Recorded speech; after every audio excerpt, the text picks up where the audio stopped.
kept pushing on, but then you went too far.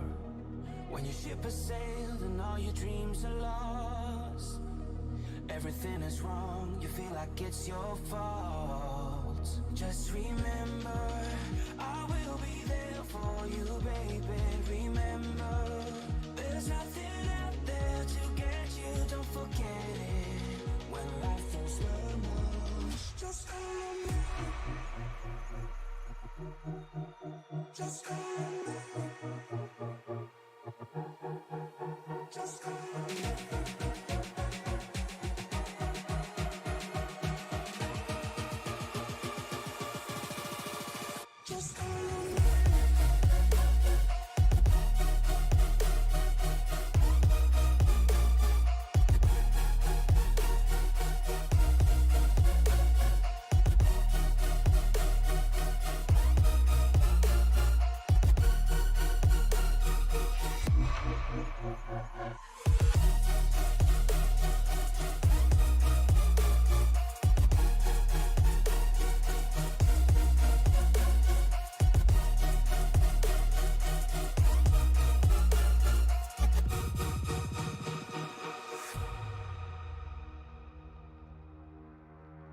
You're stronger now than you ever been. You gotta leave now, it's time to catch the wind.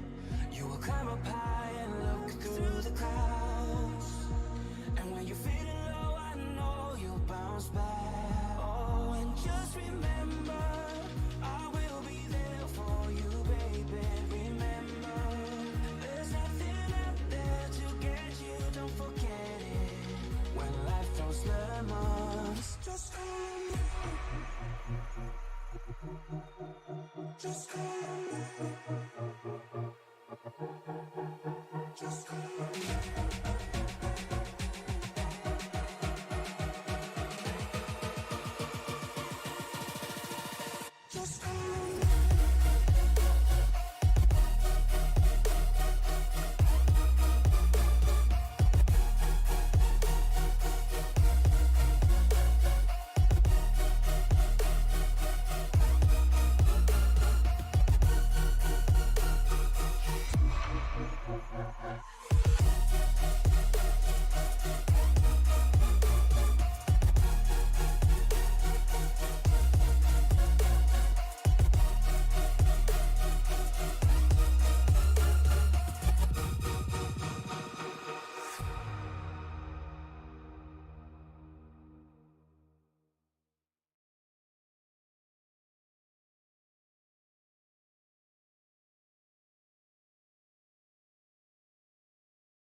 Eight rounds down here in the playoffs. One more to go before we determine who will be in the championship four. It is the Bobby Young Memorial 250 here from Martinsville Speedway for the Moonshiners Cup Series.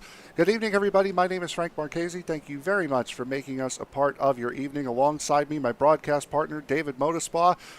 David, we're going to be here for a while. 2,500 laps we have on offer here today. Stage breaks will be at the ends of lap, I believe it was 60 and 120 from what I last remember. So it's going to be a very long final stage that these drivers are going to have to deal with here tonight. We knew what we were getting into last week. We mentioned it, I'm here for the endurance race, but all jokes aside, it looks like they did come to their senses. We're in for 250 laps today here at Martinsville, and what a great 250 laps to round out this last round of 8 before we narrow it down to that championship 4. Excited to see it all here with you. And we have a decent-sized field here tonight as well. 23 drivers will be set to take on the paper clip here. We'll take a look at the point standings as they come into this race. Kenny Coppola right now has the overall points lead. He is locked in once he takes the green flag on points. Chris Davis, who you're seeing third on that list right now, is locked in via his win in the opening round opening race of the round. That's what I was going for, at Las Vegas.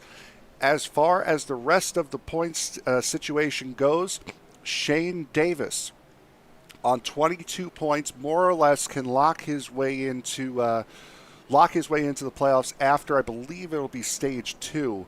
Kyle Holden is 7 points above the cut line. Justin Belmonte 7 points under the cut line.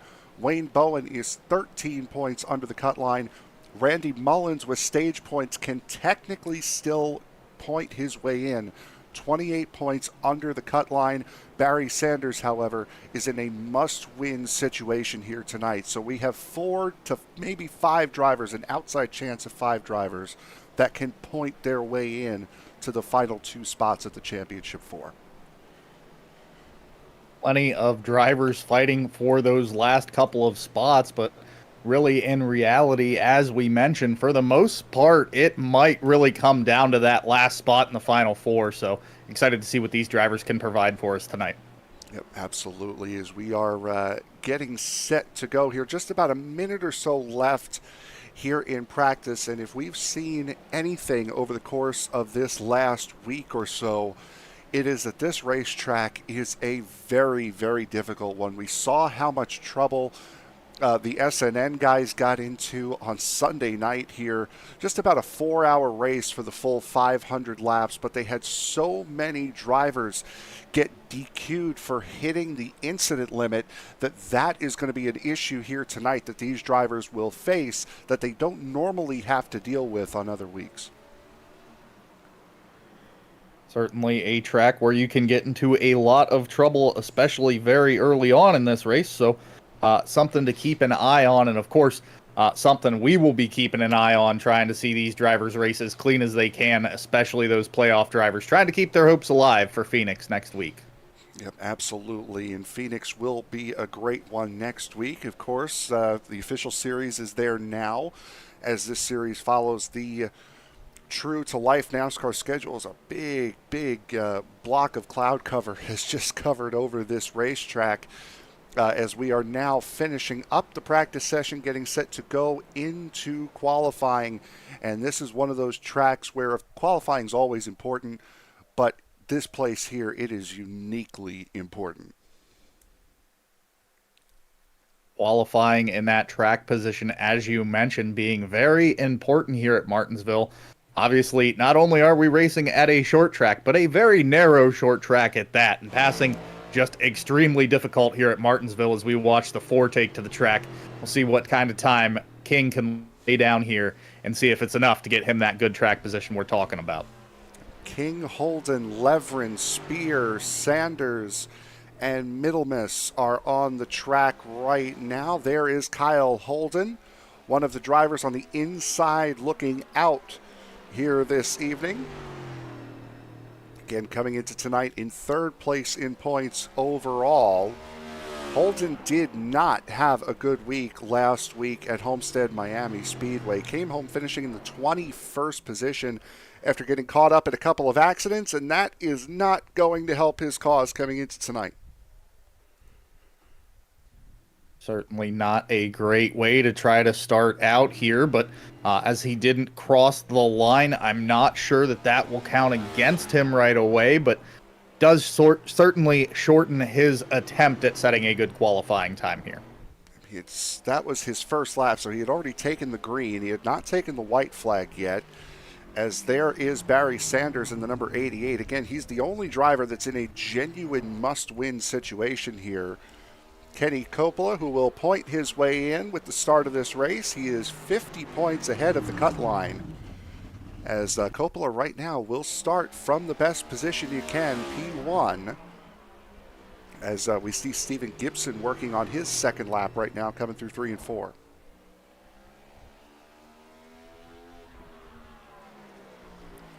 Gibson up to P5. In the number 43, let's see Justin Belmonte, the first driver on the outside looking in. Belmonte 13th quickest on his first lap, and this is a little bit different from what we expected from Belmonte, having won the last 2 races. It's a big lockup there. won the last 2 races in the round of 12. And that lockup didn't affect him much. Still did better on his second lap, going up to 12th as Chad Sullivan, last week's winner and the only driver thus far not in the playoffs to win a playoff race. Sullivan up to P6, so a nice little mix here as a little bit more than half the field has taken their qualifying efforts.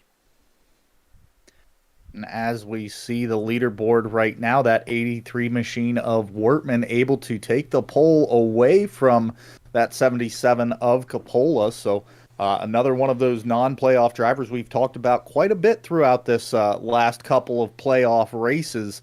Certainly making his name known and getting back up there, not afraid to race around these other playoff contenders.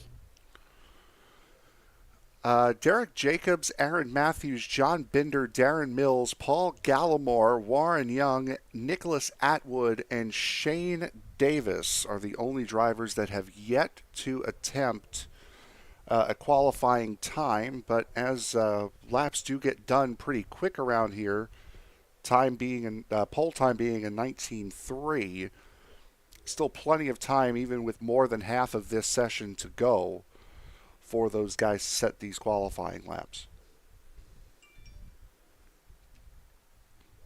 Certainly plenty of time to get on the track here. And as you mentioned, at a track like this where we're seeing our pole sitter go sub 20, you really only need just over a minute's worth of time, maybe a minute 15 to get out and lay all 3 of those laps down, your out lap, and then your 2 qualifying laps. So drivers have plenty of time to get back out on the track here. And of course, seeing a handful of our playoff drivers set their time, but still a playoff driver or 2 from the list that need to come out as we take a look at the number 8 machine of Young here, setting some times. Yep, and this is Warren Young just taking the green flag, and you could tell from the name of the race, the Bobby Young Memorial 250. Warren Young, his father, unfortunately passing away not all that long ago. He was so he's going today without a crew chief, unfortunately. Has been for the last 15 or 16 years in go-karts all up and down the East Coast. Sponsor of the car here tonight is from his nephew's late model stock car that him and his dad worked on and sponsored some. Also chose Martinsville to run this race because that's where his dad took him to meet Dale Earnhardt when he was a kid, and they only live about a half hour or so away, so this is the closest thing that he could have had to a home track, so that's why they chose Martinsville. And boy, wouldn't you know it, sitting on pole so far for this race now. Certainly a great way to leave your mark on Martinsville, and something great as a family to have shared that connection, and of course getting able to meet such a legendary figure in NASCAR, Dale Sr.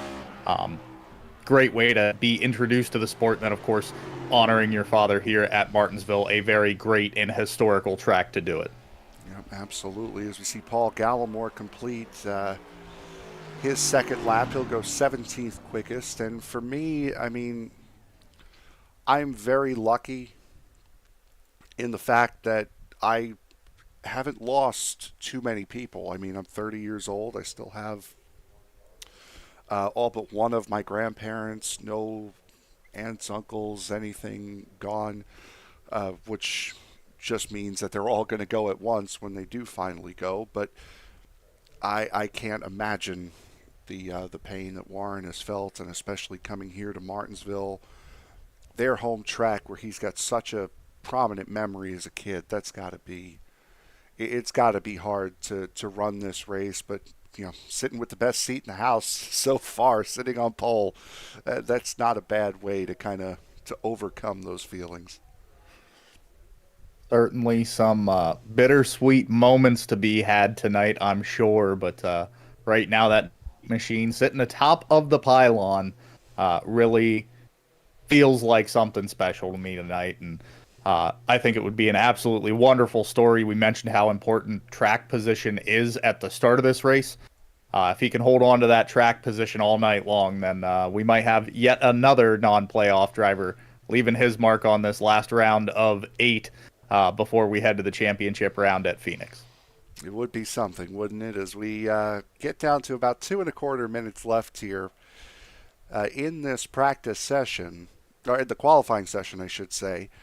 Randy Mullins, the last of the playoff drivers here in the field tonight, jumping out onto the track. Second to last of the playoff drivers that have not yet put a qualifying time down. Shane Davis has not put down a qualifying time either, which means we are missing one.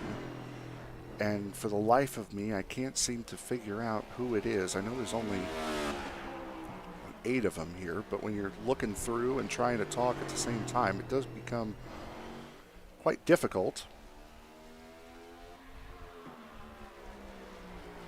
As Mullins goes 7th quickest, and Shane Davis also coming out on track right now.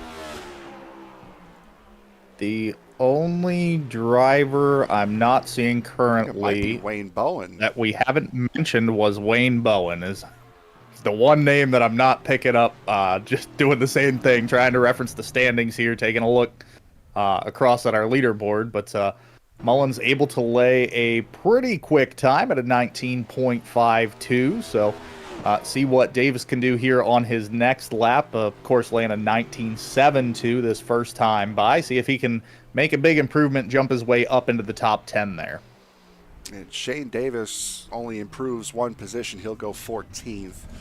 Again, he on stage points can point his way in to the playoffs before the end of this race. So it can be just looking for that final spot, as Aaron Matthews will be the final car to set qualifying times. He'll only get one lap in here at this point in the AASM number 5 Chevy Camaro. I need to really pick it up and put it down here in this one lap. See what he can do. Trying to hustle a good time around. Not bad, P6. Quite a good hustle out of that 5 machine, getting him up to that 6th spot. But as we mentioned, a special place for that number 8 machine. Warren Young able to get that pole today. And again, just such a special moment for him, knowing this is the Memorial race. Congrats on that one. Absolutely. Let's take a look at that starting grid. The aforementioned Warren Young will sit on pole with a time of 19.375.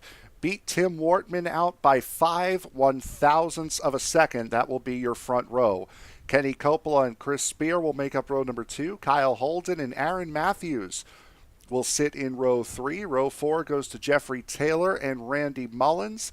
Chad Sullivan and Darren Mullins will make up the top 10 in row 5. Kendall Leveren and Stephen Gibson will round out the top half of the field. Starting in 13th, you have Barry Sanders and Ed Boyles there alongside him in row 7. In row 8, you have Shane Davis and Justin Belmonte. Row 9, we're looking at Nick King, Chris Davis. Row 10, Darren Mills, Paul Gallimore. Row 11, Jamison Middlemiss, Nicholas Atwood. Then we have John Binder and Derek Jacobs rounding out the field there in row 12. Atwood, Binder, and Jacobs not setting times, so they will start the race via their iRating, if they do start the race to begin with. Weather conditions here for today, just about 2 p.m. in sim time, 65-degree ambient temperature, so it is a cool day. 80-degree track temperature, which means we shouldn't see too much slipping and sliding unless the drivers are going too hard out there on the track, which then we know it's not a track issue, it's a driver input issue. Certainly a very nice temp for these drivers to see, but a little bit trickier compared to most tracks that these drivers are used to racing at, where you have the concrete in the turns. So does add a little bit of a tough aspect to it as well here at Martinsville. Everybody is here and everyone has lined up, so we should be going green with a 24-car field as expected. Again, it'll be Warren Young and Tim Wortman Jr. on the front row here for this race tonight. Down the back straightaway, a very short run. Not just to turn 3, but around this racetrack in general. David, take it away. Pace car down and away. That number 8 machine of Warren Young getting ready as we make our way towards the green flag. And the number 8 machine getting a pretty good run here to start this race, hopping down to the inside, turns 1 and 2. Oh, looks like he'll be able to get around. Just a little bit ahead. Somebody was already around. I believe it was Justin Belmonte. Sorry, I didn't mean to cut you off there, but actually it was Derek Jacobs in the 27. He's the one that's far off the back of the field. Somehow no caution for that as everyone managed to stay straight right up until the 21 of Chad Sullivan went around on the front stretch. Drivers, of course, searching for pace early. No surprise to see somebody go around with all these cars being as close as they are, but we'll get them back going straight, line them back up again, see what we can do. Start turning these laps down here at Martinsville. See what happened on this initial start here, because somebody went around. My system says it was Belmonte. So it looks like the 28 of Kendall Levering may have also been a part of it. Yep, check up, check up, check up. Accordion. That was the car I saw go sideways, and that's why caution did not come out. Then a little bit further down the racetrack, there's Chad Sullivan.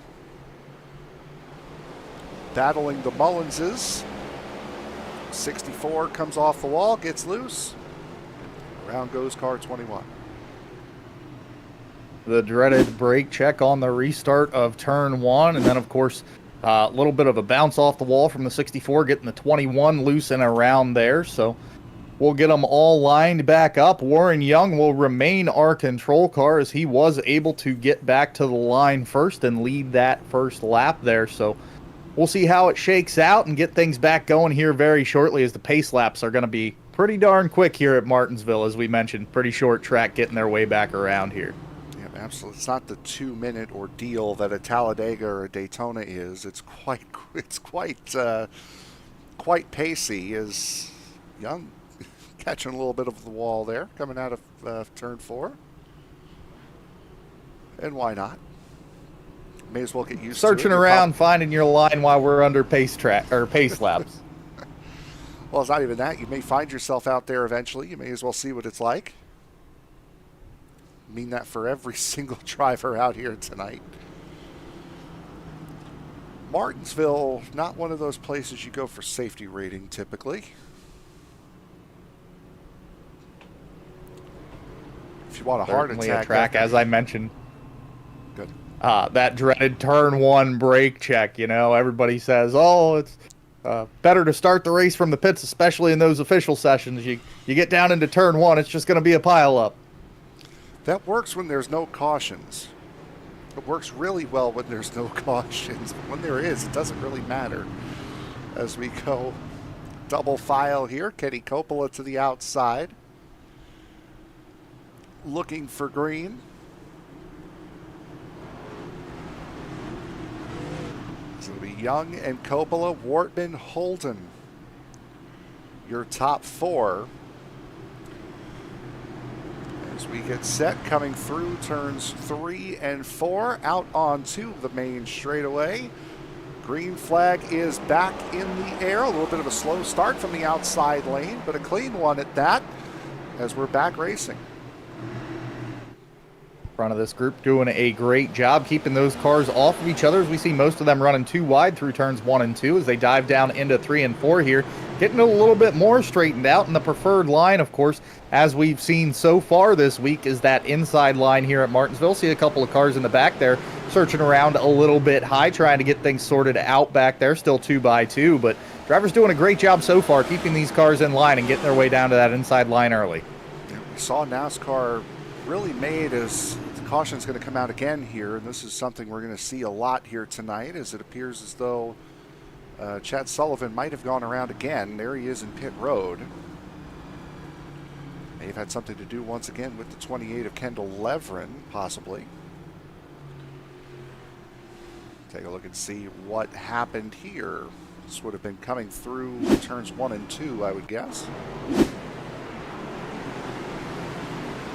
Gallimore. What happens out in front of him? 16 just completely overshoots the corner, comes down the wall, and into the 29, causing the caution. And I'm guessing from that crunch sound, yep, there was a separate incident.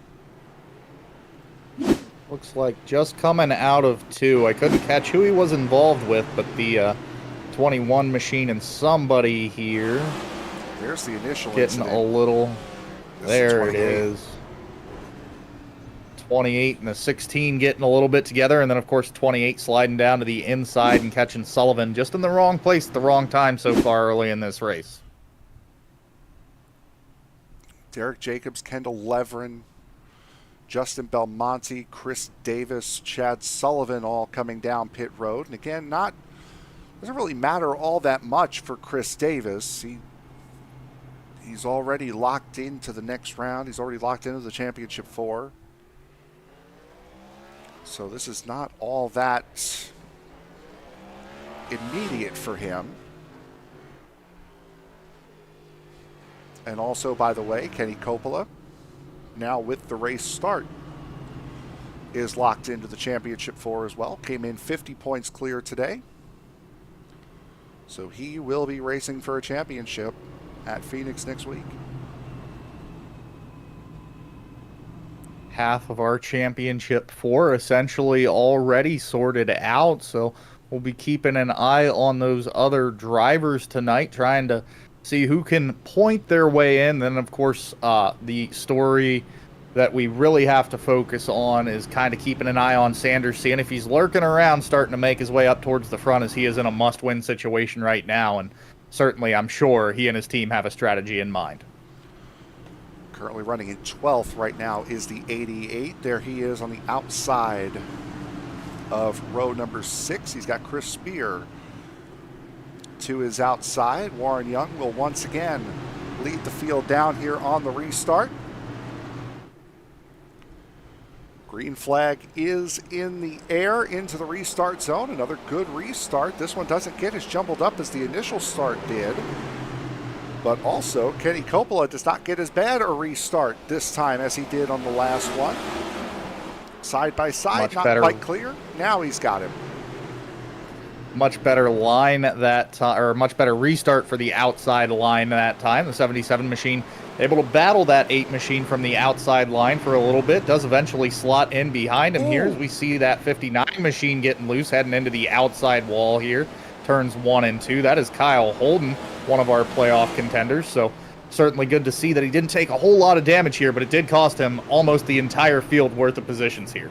Yep, kept it straight, no cautions. And there's another one of our playoff drivers caught up in a mess. That's Shane Davis, just on the fringes of being able to point his way in with the green flag tonight, and that's certainly not going to help his cause. As we are under our 3rd caution of the evening. Let's take a look and see what happened here. It looks like it was between Chris Spear and Shane Davis here.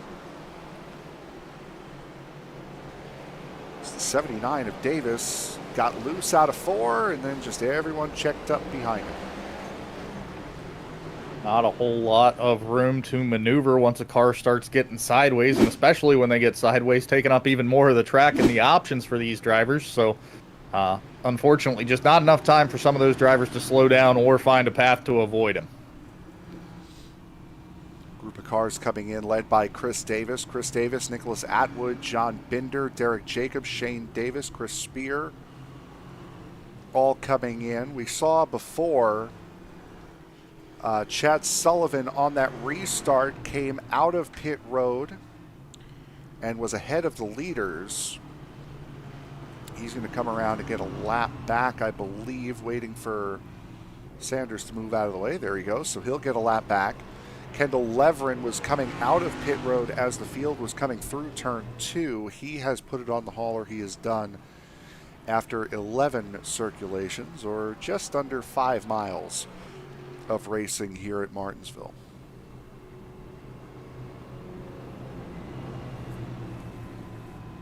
Definitely a race of attrition, as it is known for a lot of these drivers when they see it on a schedule. But nonetheless, plenty of drivers coming out to take the green flag here. So we'll have Warren Young again leading this thing as we come back around. And as we mentioned, track position being very, very important, especially here in the early running of this race so far. These drivers up front really not having a whole lot to worry about, but once you get towards the back of the field, those brake checkups and everything else as you're heading into the turns has made a pretty big difference, especially looking at a couple of these incidents.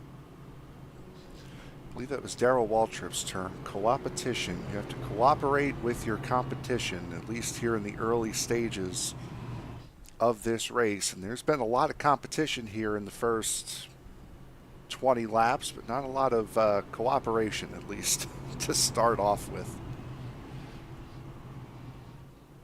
As, again, stage breaks will be at laps 60 and 120 here tonight. So we're about a third of the way through this first stage. Championship 4 coming up next week, next Wednesday. Phoenix Raceway, 200 laps to determine who will become the third champion in the Moonshiners Racing League. Looking to join last year's Winter Series champion Barry Sanders. Won the Winter Series by 5 points over Shane Davis. And then the inaugural champion Kenny Coppola as champions of the series. Green flag coming back out in the air. Here we go again. Off into turn 1. Again, a very even restart going into 1. A very good restart by both the drivers on the front row. Young able to get it done yet again. Works his way on that inside line down and around with Coppola following closely behind. Drivers behind him still working to get it sorted out. Still 2 by 2, a couple of rows back, but looks like as they come through the front straightaway, they'll get all those issues sorted out, and we'll start lining up nose to tail, start racing that preferred inside line. Caution out again for a incident. We'll take a look and see what happened here. Jumble up coming out of turn 2. Centered around Stephen Gibson would be the note that I'm seeing. Mullins comes flying in that 64, turning the 43 around, and then everything stops up behind him. A very bad place to have a car sideways or stopped on the racetrack. Drivers not really having a whole lot of visibility heading into turns 1 and 2 there, so great job on everybody getting it checked up the way they did to avoid further incidents. This is on board of Barry Sanders, and it looks like Sanders may have caught the back of that 64 and then gets turned and pushed a little bit after the end of it. Again, Sanders in a must-win situation here tonight, and this will sort its way out one way or another. It certainly will. As I'm picking up a little bit of a glitch here on my end. We're gonna take a quick break here. Be right back, and hopefully this issue can sort itself out quickly, and we'll get you right back to the racing here for the Moonshiners Cup Series.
Issue solved. Green flag coming out as Warren Young leads the field once again going into turn one. Kenny Coppola to the outside.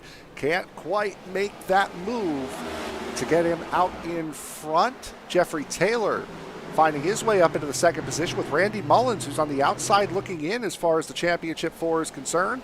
Looking to the inside of Tim Wortman for fourth.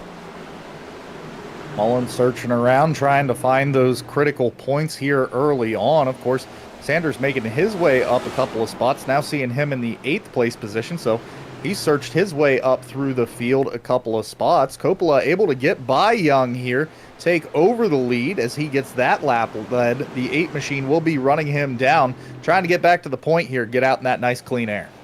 Kenny Coppola may have started in third, but he was the fastest car in practice, as the caution will come out again, and that is why these passes are so crucial when you can get them done. It's because you never know when a yellow piece of cloth will rear its ugly head, as Chris Spear went around there. Let's take a look and see what happened with Spear. 7 on the inside line. Just gets clear of the 16, goes to the outside, puts himself at the wall, and then gets spun by the 16. It's Jamison Middlemiss there in the 16.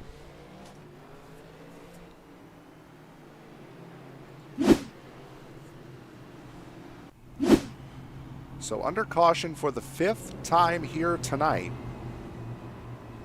halfway through stage 1. Again, this is a product of Martinsville Racing.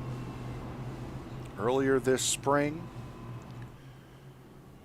Kenny Coppola took the win, but 32 cautions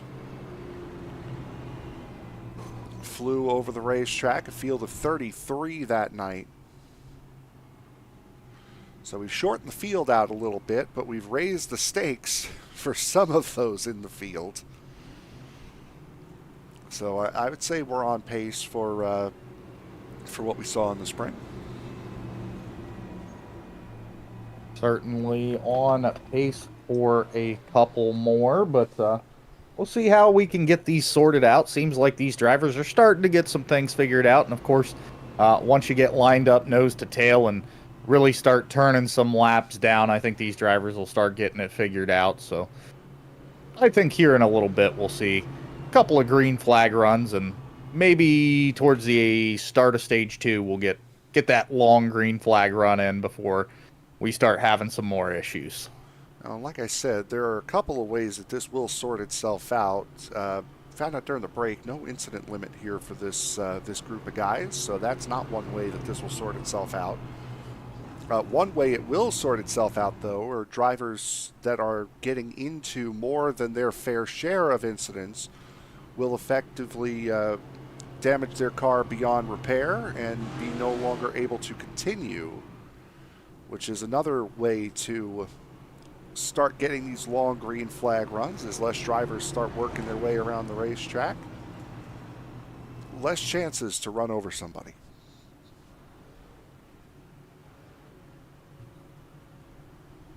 You mentioned once we get these cars all sorted back out and get things going, problems will sort of see themselves taken care of, and our drivers here at the front of the field, of course, very anxious to get things back going. We see Warren Young and Kenny Coppola side by side, but now flipping positions. That 77 machine able to take the inside line, that number 8 machine on the outside line, trying to do what the 77 machine has failed to do so far, at least on the restarts, and that would be trying to take over the lead from one of these restarts. Kendall Levering, the only car that is out of the race thus far, as Chad Sullivan, and that looked like a little bit of a bottleneck there down on the inside line with Kenny Coppola taking the restart. Green flag in the air that will allow Jeffrey Taylor to get through into second spot. 77 machine looked like he got a pretty good bump from that 23 machine there for that restart, so 77 out front, 23 right now, holding that number 2 spot. Of course, the 8 of Young looking to get around that 23 machine. Of course, work his way back up to the point if he can get things sorted out here. Car behind that 8 machine being the 5 of Matthews, and right behind him, that 54 machine of Mullins, as we mentioned, holding that 5th place spot at the moment. Mullins looking to do everything he can, make his way a little further up this top 5 and possibly to the point, see if he can lock himself into this round of 4 coming up next week at Phoenix. Mullins had a very good drive a couple of weeks ago at Las Vegas, came home in 3rd. Did that number 54, so Randy Mullins certainly looking to continue the good fortune here. He's on the outside looking in as far as the playoffs are concerned at the moment. But a nice drive going so far here in 5th place. Only 2 of the championship 8, 3, pardon me, of the championship 8 right now are in the top 10. Barry Sanders being the last of those. Barry Sanders again in a win and in situation, running 8th right now in the 88. Certainly in a pretty good position as it runs right now early on in this race is that 88 machine, and taking a ride on board here. Looks like he is playing a fairly conservative game, not wanting to get his car damaged too early. Just kind of following that 64 machine around the track, trying to turn some laps here and really get a feel for the car before he starts making his way further up to the front of the field. He's in a very enviable spot right now. Now, naturally, everyone wants to be in the lead, but if you can find some sort of open gap where you're not really in front of anyone, but you're also not really behind anybody either, that's just as good as being out in the race lead. So Barry Sanders in that 88 finding himself some free air, as there's Kenny Coppola, who's already pulled out to a 1-second lead over the rest of the field, getting past some lap traffic, as that was the 27 of Derek Jacobs sort of causing a bottleneck for everyone P2 on back. And I'm glad you mentioned it as free air. Again, being as short as Martinsville is here, that 77 machine, of course, already putting a machine a lap down. We're going to start running into lap traffic, so there really is not a ton of clean air to be had on this racetrack, but more or less some of that free air that you were talking about, just finding that gap in between cars to really get that car feeling good and handling again. Ed Boyle's starting to fall back a little bit. He's lost spots to Kyle Holden, Justin Belmonte, and Paul Gallimore here, not quite able to get down to that bottom lane. And for Boyles, this could be, I just want to get into some of that free air, that free space, and going to get caught up behind the 27. Keeping an eye on the way he has been running. Certainly to me, it looks more like a tight race car as we see him get loose there and spin that front end around. Green flag does stay out as he is able to keep it relatively straight with the help of some other vehicles there. Right now, Kenny Coppola in that 77 still showing the way. Taylor about 2nd and 8/10 behind. It's Jamison Middlemiss who's gone a lap down as well. There is Taylor holding on to that 2nd spot with Warren Young just behind. Look at Randy Mullins looking to the inside of Aaron Matthews. That is for the 4th spot. Move car number 54 up into P4 as Tim Wortman now looks under the 5, and that's another characteristic of Martinsville. Once you get up off that inside line, it's going to take you a while before you get back down to it. Certainly when you know that there is a flurry of cars waiting behind you, trying to stay down on that inside line as long as you can is the way to go. But as you mentioned, once you get moved up, you are the odd man out. Nobody wants to let you back down. They'll get by you first, and you can sort yourself right out to the end of the line very quickly. We saw a couple of cars, namely Ryan Blaney, in the real race this past weekend, be able to make some moves on that outside line, as a lot of people said that NASCAR made a lot of improvements to their... Oh, watch out. That was a snap loose and caught it, but because he stopped, the caution comes out. 5 machine of Matthews having a moment there in 3 and 4. Thankfully, doesn't look like a lot of damage to that race car, so looks like he'll be fine. Just a little bit of hurt pride and a couple of lost positions coming out of that one. Here's to the bottom of the 64. Well, the bottom is the 64. That's Darren Mullins. It's like he got in too deep, tried to yank the car over, and then once he did, the back end came around, had to catch it.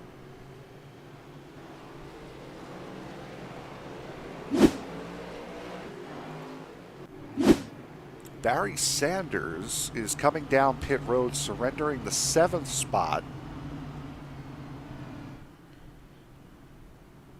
And we've made so much about Shane Davis and the stage point scenario that he finds himself in. Barry Sanders is not in that situation. He would have needed a full field tonight, a full field of 40, in order for stage points to make a difference to him. So him giving up potential stage points here doesn't really mean much to that number 88 right now. That is why I love this call for the 88 team. Come in, get your fresh tires, get your fuel, maybe get a tiny bit of damage repairs. We do see the nose of that car having just a little bit of damage right now.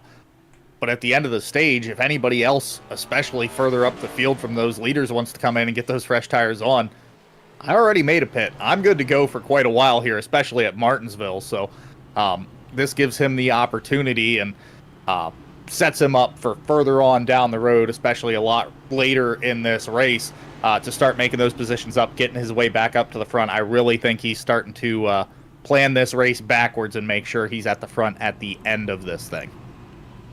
Shane Davis right now currently running in P9. Again, he came in 22 points, clear of the cut line in 3rd as far as the point standings goes. So he will get 2 points if it stays this way. It's only going to be a short little jaunt to the stage break here. Again, stage break coming at the end of lap 60.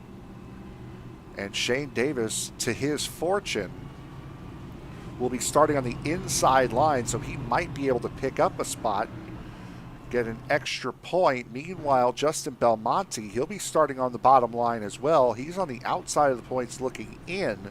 He was 7 points south of the cut line.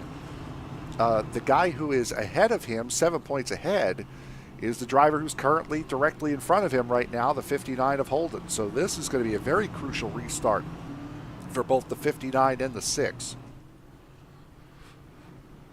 Opportunity to make up some critical spots, especially on some playoff competitors, with these drivers all being essentially side by side. Of course, not all side by side, one row removed for those drivers, but plenty of opportunity here. And with these cars all stacked up, as you mentioned on this restart, very short way to go. We're looking at the end of stage 1. And for Holden and Belmonte, that could very well be the difference between getting a stage point and not for the 6 and the 59. Green flag coming back out. Off we go into the restart zone. An early start for Coppola. Jeffrey Taylor had it timed. He gets out to second clearly. And here's the battle that we were expecting. Belmonte stays to the inside of Kyle Holden. This is for the final spot in the top 10. And of course, this battle right now all over essentially a single point. Looks like Belmonte will be able to get his way up into that top 10 before the caution flag comes out. Able to get his way up to that 9th place position and secure himself 2 points. Of course, Holden still gaining 1 point there in the 10th place position. But if I am correct, this should be the stage finish. That would leave the 77 machine of Kenny Coppola to grab another stage win for the season. And of course, he is no stranger to grabbing those points, and that should certainly set him. If he wasn't before, he should certainly be locked in now on points to make his way in. He took one of the stages at Homestead-Miami Speedway last week. Took stage 2. This will be, with this being the end of the stage, the assumption would be that this is the end of the stage. This will be stage win number 24 for Kenny Coppola on the season.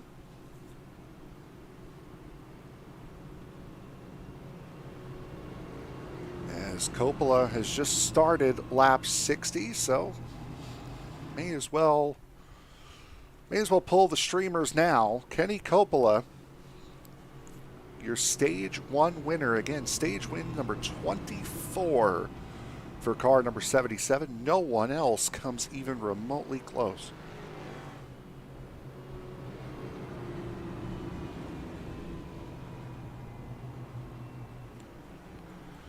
And I believe Belmonte here in the 6. He's come down pit road, fresh tires, fuel, the lot. I believe he gets some stage points. And because of the holdup with Steven Gibson, I don't believe Kyle Holden.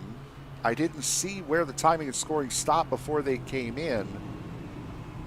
But I do believe Kyle Holden is going to miss out on points, which means now it is a 6-point gap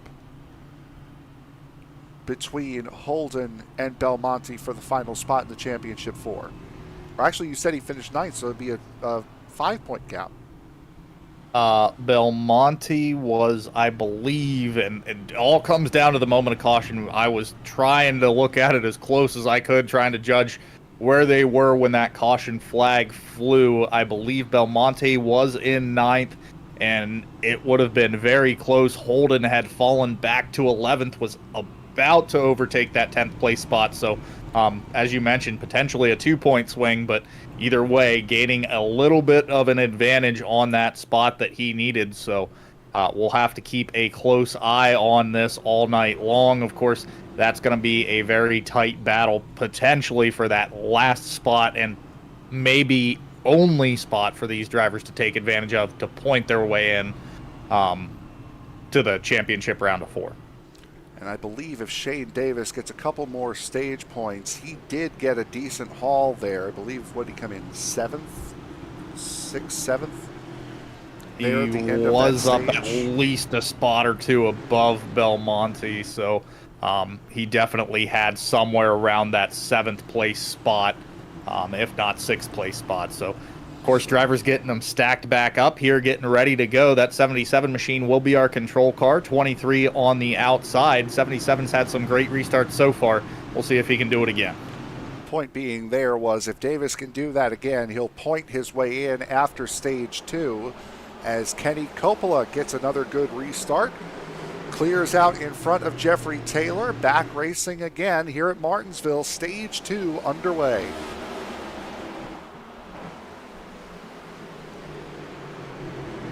Just as we have seen with the previous restarts, the front of the field very quickly narrowing themselves down to that one single line running around the inside of this track, only hopping out if they're getting shoved up and out of the way or maybe looking for some positions. But right now, that inside line, definitely the preferred line, and seeing some fast cars making their way down low, working their way underneath some other drivers right now. That 5 machine underneath that number 2 machine, able to get the advantage coming down the straightaway here as we head into turns 1 and 2. Riding on board with Darren Mullins as he's following closely behind that 5 machine, and of course working his way up through the field trying to get around a couple of these cars out in front of him. This was the coopetition that I was referring to earlier on. Cooperating with your opponents. And these guys are certainly doing a heck of a better job of it now than they were earlier on in this race. Getting some green flag running in. Everyone's gotten single file. Looking good here at Martinsville at this point. Randy Mullins does get a nice haul of stage points as well, as the caution will come out for the 7th time tonight. Probably the 8th time tonight, as that's Nick King. Backwards in turn 4. Get things sorted back out. The leader's starting to come around behind him. See what happened to car number 4. I believe it's a 20. Oh, no, that's the 88 of Sanders behind. Gassed it up a little bit too much, and Sanders just helped him out. A little loose, and of course, Sanders not really having a whole lot of opportunity to check up. Just caught the quarter of his bumper there and sent him right around, but 88 machine, really not a whole lot he could do, even if he wanted to check up there. I think he would have had that 4 machine around either way. Paul Gallimore coming down pit road, as well as Jamison Middlemiss here under this caution. Nick King naturally coming down. So there is Jamison Middlemiss in the 16. He's had a eventful evening thus far. Seen him in a couple of different precarious situations here tonight already. As Sullivan getting one of his laps back, I believe. That will get him back on the lead lap, and that would leave Nicholas Atwood in the 24 and Derek Jacobs in the 27 as the only 2 cars not on the lead lap.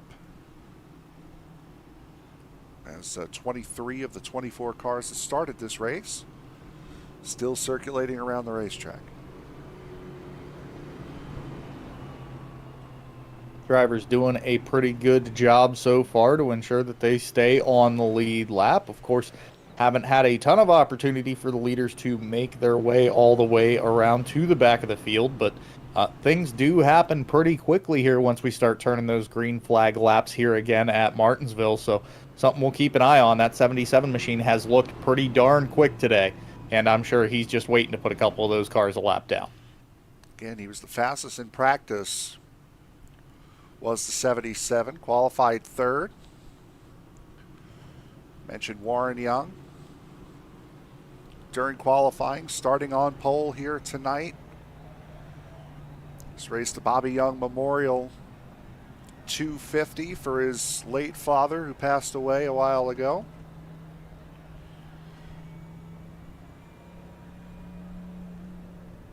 Race go-karts for 15 to 16 years, all up and down the East Coast with his dad. Home track for them here at Martinsville. Grew up about a half hour, 45 minutes away. Met Dale Earnhardt here at this racetrack. So a nice little hometown touch to commemorate your late father. And again, grabbing pole for this race wasn't all that shabby either. As we mentioned, I'm sure there's going to be some bittersweet moments for that number 8 driver today. And of course, starting in 3rd for this restart as we get these cars back going right behind that 77 machine. See if he can get a position or 2 here from that inside line, possibly get by that 23 machine and make his way back up to at least the 2nd place position. Green flag down and away. 77 machine getting a great jump. That number 23 of Taylor, of course, not sleeping on it yet again, able to get a pretty good run on that outside line. Looks like they will stay side by side as they make their way down onto the backstretch. See if he can get back in line here as they head into 3 and 4. Still stuck on the outside, trying to work his way in. Caution back out. So would have been for the 2 of Darren Mills. There he is coming out of turn 2. And straight into the pits for the 2 of Mills. Let's see what happened here. Off the restart. 2's on the outside just by 5. There he is. Just lost it on his own. 38 going around as well after contact with the 2. And that's another part of running around this racetrack that we don't talk about is, of course, I mean, the beating and banging and shoving drivers into the corner, but also if you overdrive the corner, your first instinct also is to make it, is to try to make the corner, which means you're going to really take a turn out of that wheel, and if you do that, the back end's going to want to step out in front of the front end, and what you saw there was most likely what happened to that number 2.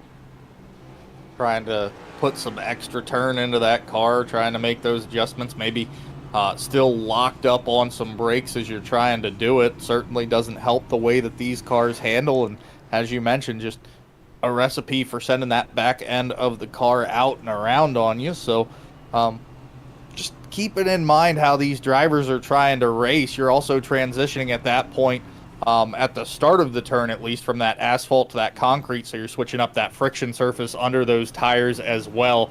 Makes a big change in the car and how the car's going to handle on you as you start making your way through the middle of those turns. That's another very, very, very good point, and another point that doesn't get discussed nearly as much as it should. As Kenny Coppola leading the way here still at Martinsville. The top 5, by the way, Kenny Coppola, Jeffrey Taylor, Warren Young, Randy Mullins, and Tim Wortman have not pit. They are the only drivers that have not come into pit at any point in this race. Barry Sanders, who currently occupies the 6th position, came in prior to the caution that ended the first stage. So on lap 52 is when he came in.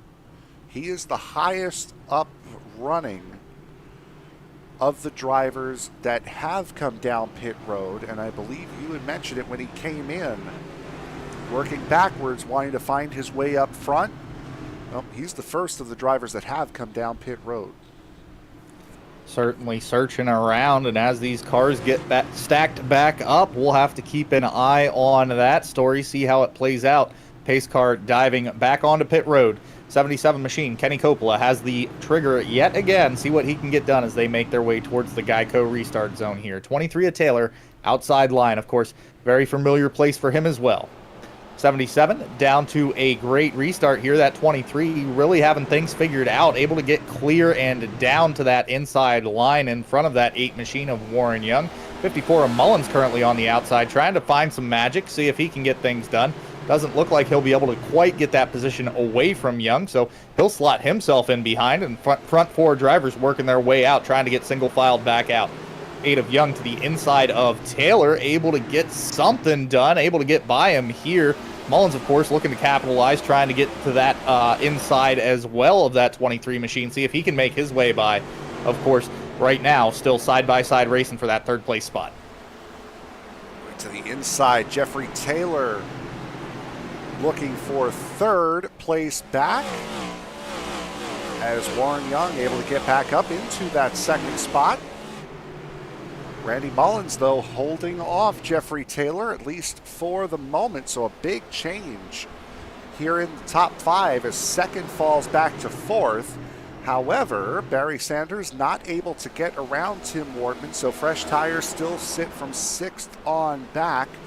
Coppola out in front, but not by much, only 0.4 of a second.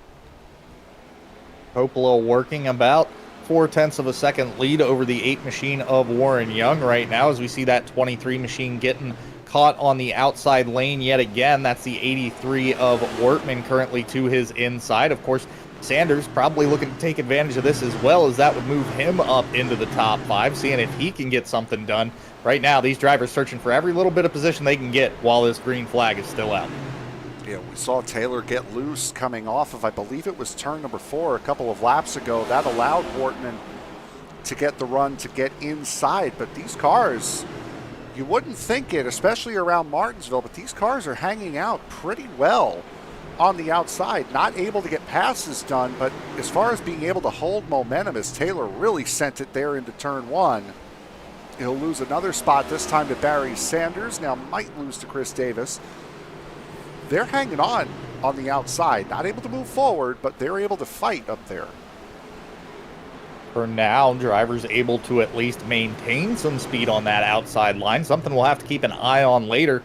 See if that 2nd lane becomes available as a little bit faster line. See if people can start making some passes up there once it gets rubbered in a little bit. Staying on board here with Jeffrey Taylor in the number 23 as he continues to try to work his way back up. As high as 2nd he was earlier on. He had fallen to a 1.5 seconds behind during the first long run of Kenny Coppola. Warren Young, he has not gone away. Warren Young running in the 2nd position right now. He is 0.6 of a second behind Kenny Coppola, so that 8 showing some more pace that the 23 maybe didn't have. Young keeping Coppola honest here, not putting him under pressure, but certainly letting him know that he's still there. And certainly a great place to be for that number 8 machine if you're waiting for that 77 to have a slip up or a mistake, or if you expect them to catch lap traffic at the wrong time. That 8 machine there and ready to capitalize on any weakness that that 77 machine might show.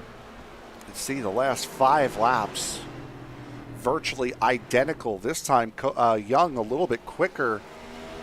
They were identical on lap 88, so it's been quite a nice little run here for Warren Young on this stint. They have left Randy Mullins to the tune of about a second, but Young saw the mistake there, got up out of turn 4 a little bit too hot. He's going to lose a couple of tenths there.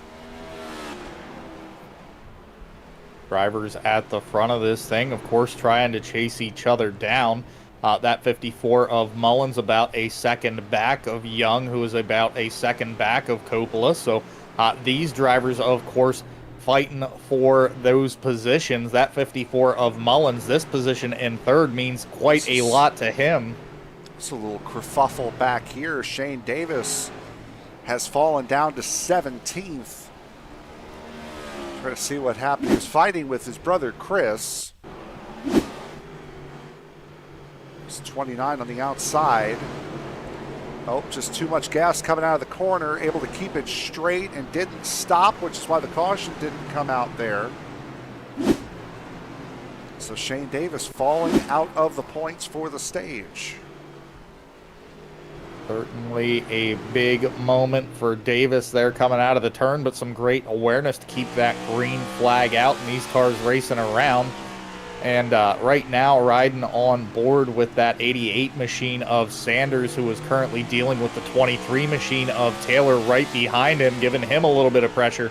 Have to keep an eye on this, see if that 23 machine doesn't get up close and start using that chrome horn. Try to push that 88 machine out of the way. This is one of the very few tracks on the NASCAR circuit where you're not using high gear, but that doesn't mean you're not shifting. These drivers going down into third gear through these corners, if not just staying in third gear the same way we just saw Barry Sanders there. Let's try to take a comparison with Kenny Coppola here. It looks as though he's staying in third gear as well, so not using either one of the high gears around Martinsville. And I believe here at Martinsville, 4 gears may be the only option. It's been a while since I have gotten in the car here at Martinsville, but last I knew they cut out 5th gear for the option of just 4 gears. And of course, staying in third, seems like these drivers have found something with these cars being able to keep it in third all the way around this track. Well, from what it looks like with Coppola, and we were able to see the dash as Middle Miss and King here about to be put a lap down. Right at the point where you would shift up into 4th gear is your braking zone. So that it doesn't really make sense in that case then to shift up into 4th or short shift up into 4th if just a second or so later you're going to shift back down. So just may as well just let it rev out. These drivers, of course, pushing the absolute limits of their cars as we see the 77 machine start to make his way at the back of the field, start passing some of these drivers and putting them a lap down. That was the 4 machine of King that we saw on the screen there just a few moments ago. This right here is the battle once again for the final points of the stage. Justin Belmonte able to pick up a couple of stage points over Kyle Holden in the first stage, with Holden not able to finish in the top 10. Belmonte finishing 9th as now the caution's going to come out. Longest run of the night complete. And Nick King was the one that went around. Let's see what happened here to King. As you had mentioned, he had just gotten lapped by Coppola. This is in front of Young and just lost it coming out of 4.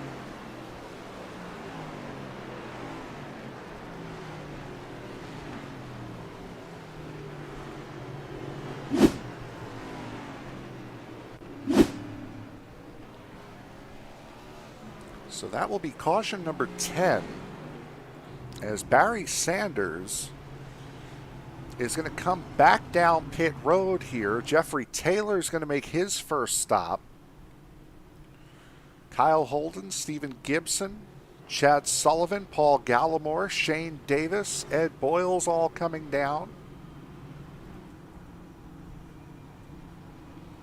This is an interesting call here from Kyle Holden, I must say. Perhaps knowing that he didn't have enough behind that car to fight against the sixth machine of Belmonte there, see if he could try to get that position back. I'm not 100% sure if I would have made this call, at least being on the edge of earning some stage points, especially this close to the end of the stage. Belmonte's in 8th right now, with a couple of cars in front of him coming into pit. Holden's going to line up 12th. So Holden is not far off of stage points. However, he's going to be lining up at the outside line. And Belmonte is getting 3 points off of him here. So that's pretty much the entirety of the gap that Holden had on Belmonte coming into this race used up. Certainly is just eating that much more into that points gap, if not completely eliminating it. Quick math, I think he was about 2 points ahead in that first stage. Another 3 points here if he finishes where we expect him to. That cuts that 7-point lead down to 2 points, which come the end of this thing, that's a couple of positions, and that's not where I'd want to be racing for that last spot for the championship. No, and that's us assuming that Kyle Holden did not hold on to 10th at the end of the first stage. So it's either 2 or 3 points. The difference is going to be if the stage were to end now. Stage will end at the end of lap 120. And then we race to the end from there. Shane Davis, again, one of the drivers that had a big moment there, is in pit road coming back out. He's going to line up 17th. So we believe with Darren Mills, Derek Jacobs, and now Kendall Leveren out of the race,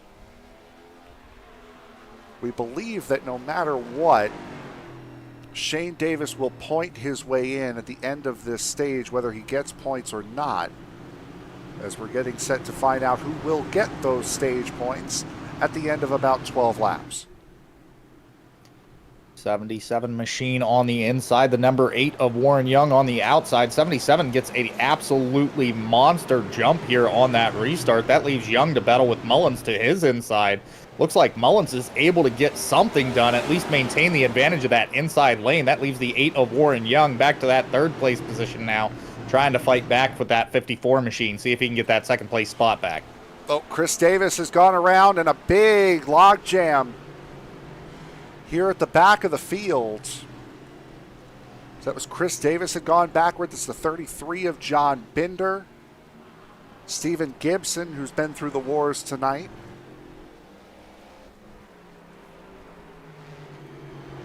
Let's see what happened here. Saw Chris Davis start to tumble down the pylon.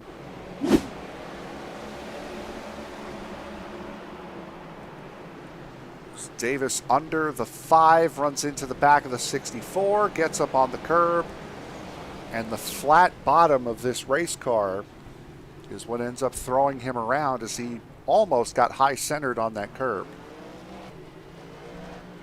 Certainly a disadvantage of being here at Martinsville. Once you start coming into the middle of the corner with that much speed and having those cars in front of you, there's really nowhere to go with somebody to your outside. Getting up on that curb, as you mentioned, the flat bottom of these race cars really just upsets the handling, and at that point you're along for the ride. Tim Wortman, Chris Spear come down pit road from the top 10, so that will move Justin Belmonte up into 6th.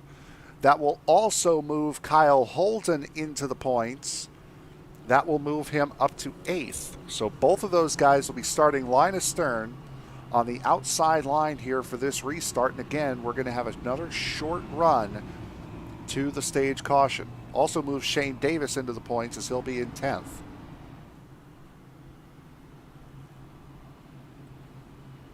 See, we were worried about Kyle Holden's strategy. He had it all figured out. Right, he knew this caution flag was coming out. He was fine. Right up into the points. Drivers, of course, anticipating things and possibly having a little bit of inside knowledge every now and then, but planning a strategy and playing a strategy. A lot of these drivers, as mentioned before, as I believe especially that 88 team is doing, just kind of backwards planning. I know when the end of this race is going to be for sure, so want to make sure that I get the fuel and the tires I need at the right times, make sure I'm in position when it really matters, especially at the end of this race where I could just win this thing and then I don't have to worry about how many points back somebody is from me or how many points ahead they are. I can just guarantee myself that position next week at Phoenix. Kenny Coppola, Randy Mullins, and Warren Young have not come into pit, and I wouldn't think that Randy Mullins, who needs every point he can get today, would come into pit from second before the end of the stage. He is at 114 laps, so all of them are on 114 laps of fuel and tires. Barry Sanders just came in about 10 laps shy of halfway. Could Barry Sanders be planning to not pit the rest of the leg? Certainly, if this race will play out the second half as it has the first, it might be a possibility we will certainly try to keep an eye on. Right now, 77 Machine has that restart button in his hand, getting ready to go. 54 on his outside. 77 able to get off to another great jump here. Warren Young able to follow up with some big spins up in the back of the field here. Caution flag still not out. These drivers continue to pile in from the back of the field here. Certainly Davis caution flag backwards. has to be coming out. There it is. I was going to say Shane Davis is backwards on track. Well, that was one of the latest cautions I think I've ever seen, and there's no series admin here.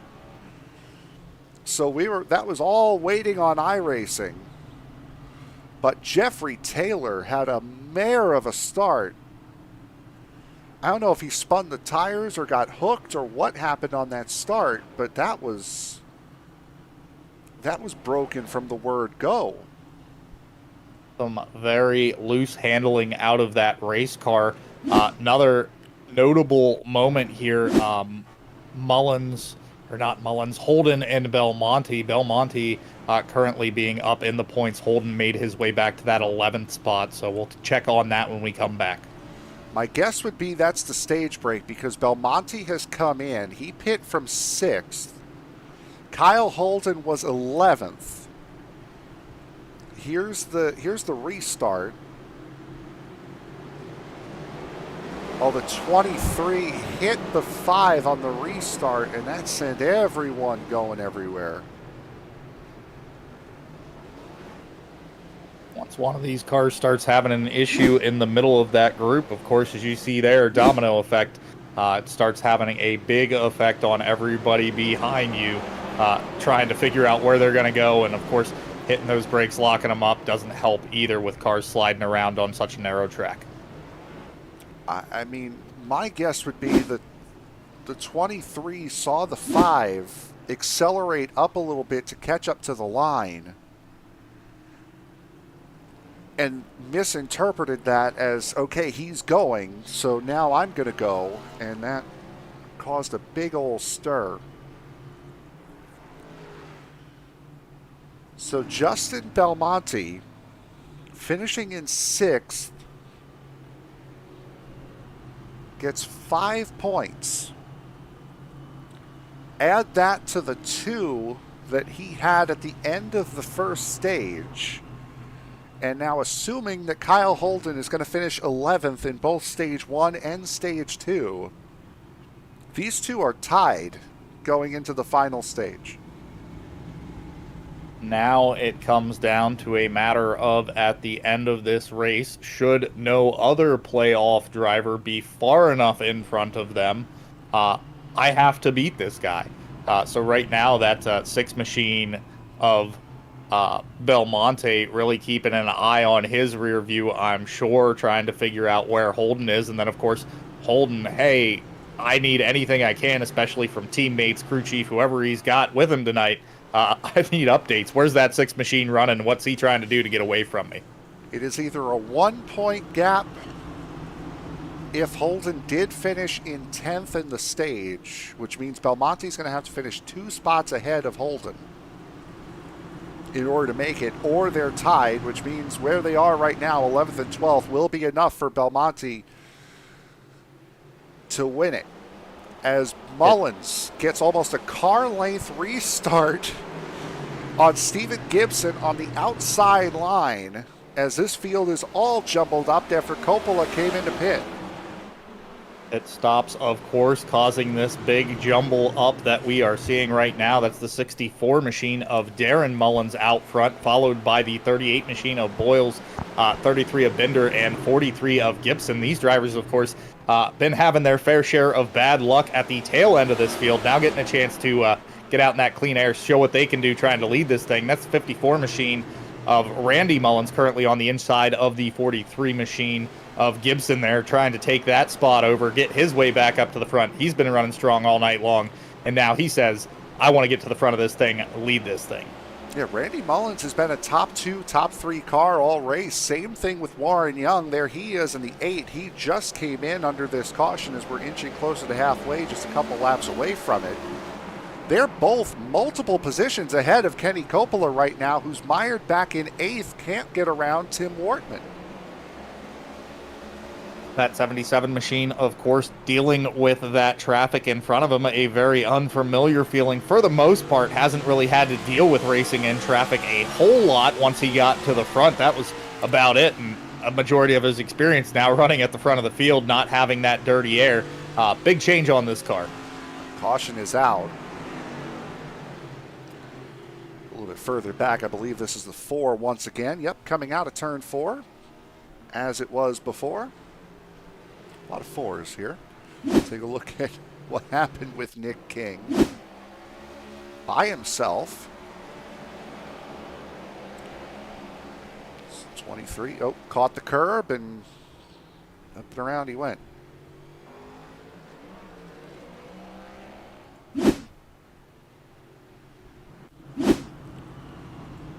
Steven Gibson will pit from 5th. As we'll do something we haven't done in a while. We're going to take a quick break. We'll try to reset. We'll try to get as accurate a count on the points as we can. Right now, Darren Mullins currently leads the way here at Martinsville.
Green flag back out here at Martinsville Speedway. That is Darren Mullins now leading his brother Randy Mullins, and we'll see. Well, team orders may not be a thing, but are brotherly orders a thing? Because Randy Mullins, by this count, by our very, very rough count, needs to win this race now if he wants to make it into the championship 4. Certainly in a position where, as we believe, would need to get that win or have an extremely bad day out of both Belmonte and Holden. Effectively wrecking out of this race at this point would be the only way that he would point his way in. And then, of course, that story of the 88 all machine. around goes so Bender. Caution's out. 54 and 88 now needing a win to get in, and Bender getting into some trouble. That 88 machine caught up in that one as well.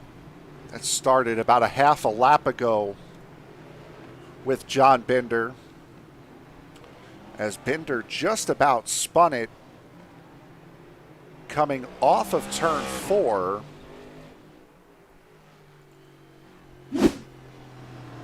Let's take a look and see here. This is off at 2. He's going to get loose here. That's going to cause the 83 of Wortman to really check up. There's Wortman checking up, going down to the bottom. And then going into, both he and Coppola locked up, and he came down right across the nose of the 6, hit the 59, hit the 79, hit the 23.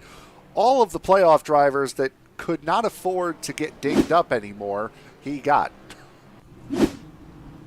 Certainly not a place where those playoff drivers wanted to find themselves here on pit road, but certainly for that 54 machine of Mullins, a little bit of extra relief, if anything, knowing that those competitors are now seriously battling some damage. But as we mentioned, still believe he has to get a win here, and there is still a couple of playoff drivers behind him, namely that 77 machine that's been fast all night long, certainly looking to make his way back to the front. And, oh yeah, he's 2 spots behind you right now. So as we very poorly mathed out during the break, Chris Davis advances into the playoffs, so the 29 is into the championship 4 based off the win at Vegas. Kenny Coppola pointed his way in by starting the race tonight. Shane Davis, we're guessing by now, has pointed his way in on points thanks to the stages. So Shane Davis is in. So now it's the final spot.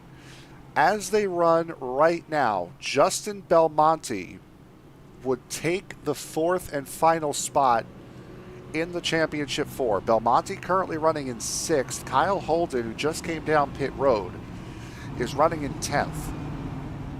Belmonte has picked up 6 stage points, finished 9th in stage 1, and finished 6th in stage 2. So actually it's 7 stage points.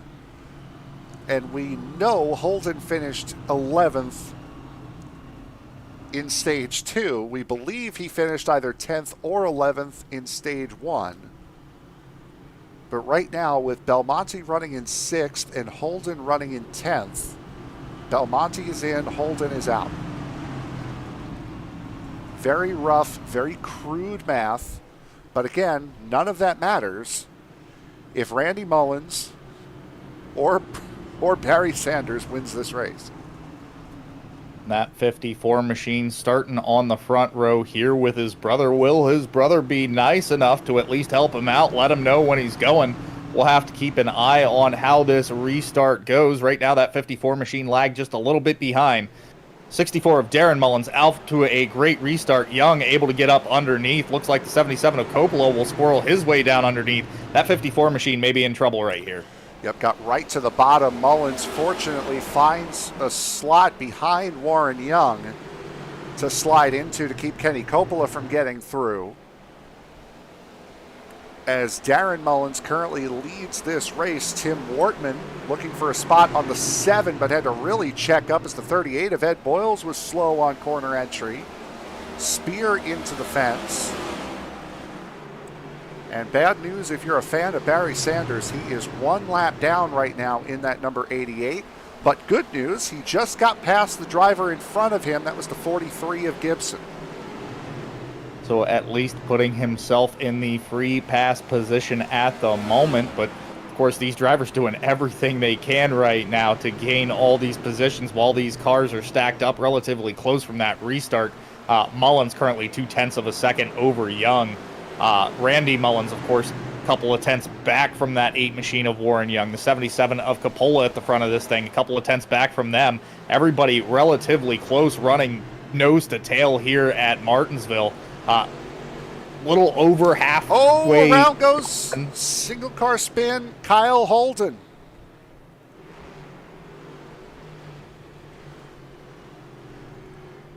As mentioned, about 20 laps past the halfway point, we watched that single car spin of Holden there. Looks like he'll be able to get this thing back going again. Doesn't look like there's a whole lot of damage on that car. We'll take a look at the replay, see what happened. We were watching this battle with Aaron Matthews. Finally gets by Matthews, but then gets up out of the groove, and around he goes. A little too much gas too early. Looks like it was all a solo incident, but relatively clean for damage. So able to keep that car moving. Doesn't look like he'll need to bring it down to the attention of his crew at the moment. Chris Davis, who was a lap down a little bit earlier on. Again, this race is not of consequence for him. Coming down pit road from a top 10 spot. John Binder in the 33, front end missing. Off of that car, Jeffrey Taylor, who was up in the top 5 for a good run in this race. Coming down pit road, has found himself in trouble lately.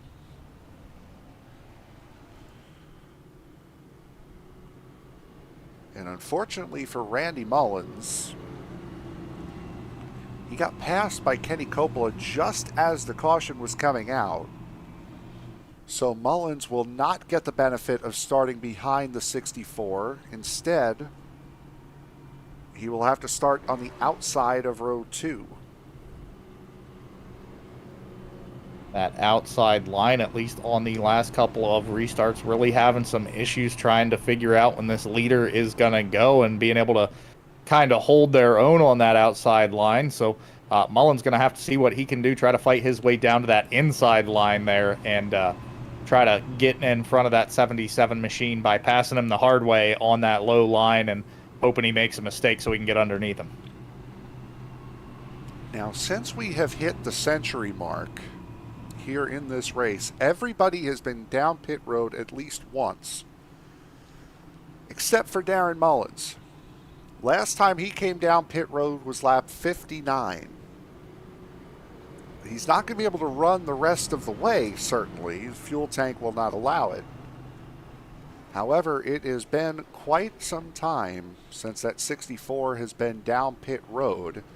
And again, as mentioned, Barry Sanders gets his lap back. So he, again, in a must-win situation here tonight, back on the lead lap.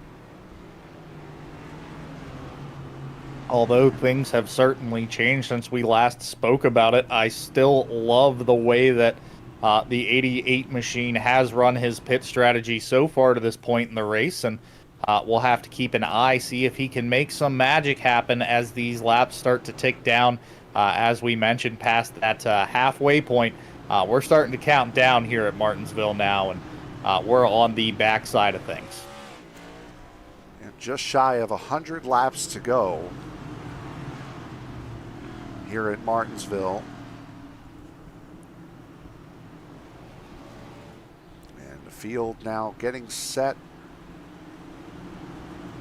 to go once again. Green flag set to come out.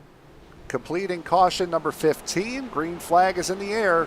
Off and running again. Kenny Coppola looking right to the inside of Warren Young.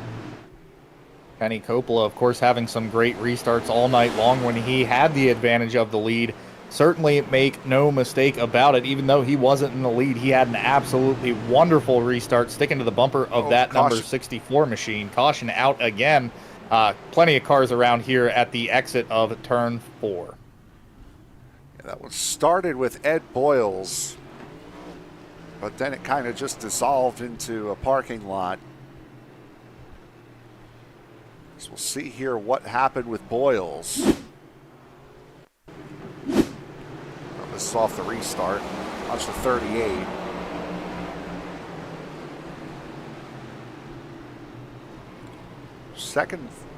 Third car on the outside line for the restart. Gets clear of Justin Belmonte, really dives it way too deep into turn 3, gets loose, tries to catch it, and then here's the rest of the incident. Shane Davis just getting loose, putting the 4, 16, 23 into a stop.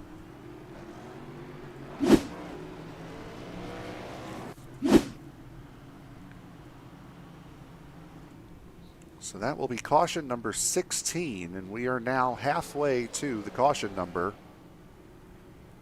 from this Paid spring. the consequence there.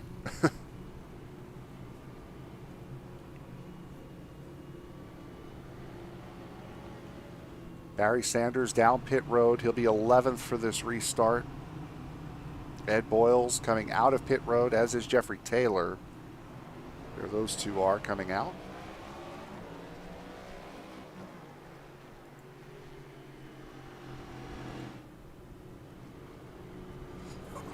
So it will be Darren Mullins, Warren Young, Kenny Coppola, Randy Mullins, Justin Belmonte, and Tim Wortman. Again, as it sits, Belmonte is in to the Championship 4 next week at Phoenix with Holden out. And really, David, this all comes down to the poor result, finishing 21st last week at Homestead for the 59. He has been very, very good and very solid, at least in the month or so that I've been calling these races. And unfortunately, it's the way this playoff format works. One race, one bad race, and it could be all over. Not to call it a string of bad luck, but when it comes down to the playoffs, as you mentioned, it really doesn't take a whole lot of bad luck to really have you going in the wrong direction in the standings. And right now, suffering the consequences of that, as we mentioned last week, having that result of a 21st place finish at Homestead. Thinking potentially could have been a whole different story had they had a better race there at Homestead. Might cut out a little bit there during that explanation there. Is Warren Young on the outside line. He's been up in the top 3 all night, minus his pit stop back on lap 117. Darren Mullins, your race leader, has been since the stage caution, back on lap 117. Green flag set to come out. Mullins leads them down. Coppola gets a good start. He'll get clear of Warren Young going into turn 1.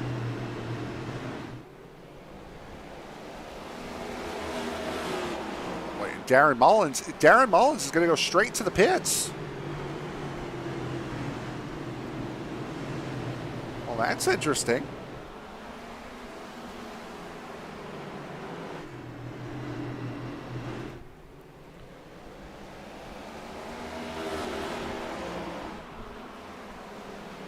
Kenny Coppola leading the way now, as look who's up into third. Justin Belmonte battling with Randy Mullins for that third position. Belmonte again came in 7 points below the cut line, did not need a win, is doing what he needs to do in order to make it into the Championship 4. Now on the podium as he gets past Randy Mullins. Aaron Matthews looking to the inside, trying to get into that 4th spot over Randy Mullins.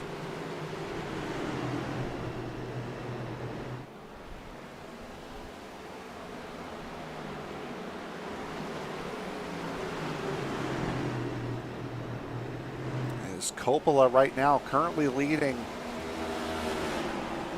by 0.4 of a second. over Warren Young up at the front of this field. There is Darren Mullins. Lost a couple laps, and I think the obvious question would be for Darren Mullins, if he was going to come into pit, why didn't he just come in under caution? Because now he's put himself 2 laps down, or has put himself a lap down, virtually 2 laps down now. As Coppola slowly closes in, Justin Belmonte still holding firm in that 3rd position, just in front of Randy Mullins. Field really starting to get spread out here. Chris Davis coming up behind Aaron Matthews. Davis collects the apron, or collects the curb. And Kyle Holden sliding down into the pit entry. That will be caution number 17 on the night. And again, this all starts when Davis hits that curb, and there's some ground effects. Oh, he got loose going into the corner. And Holden just never gave him the time to recover it. As mentioned previously, getting up on that curb with the flat bottom of these race cars, certainly not something that can easily be recovered from, and essentially just along for the ride at that point. Well, it's also, there is some ground effect to these cars, and like you would see on a GT car that also has a flat bottom with the diffuser coming off the back. If you break that seal, if you break that air seal that's going through the bottom of these cars, that really does not help the aero balance of the car, and it will go around. And also, if the curb is high enough, you have that, you run into the possibility of it getting high centered on itself.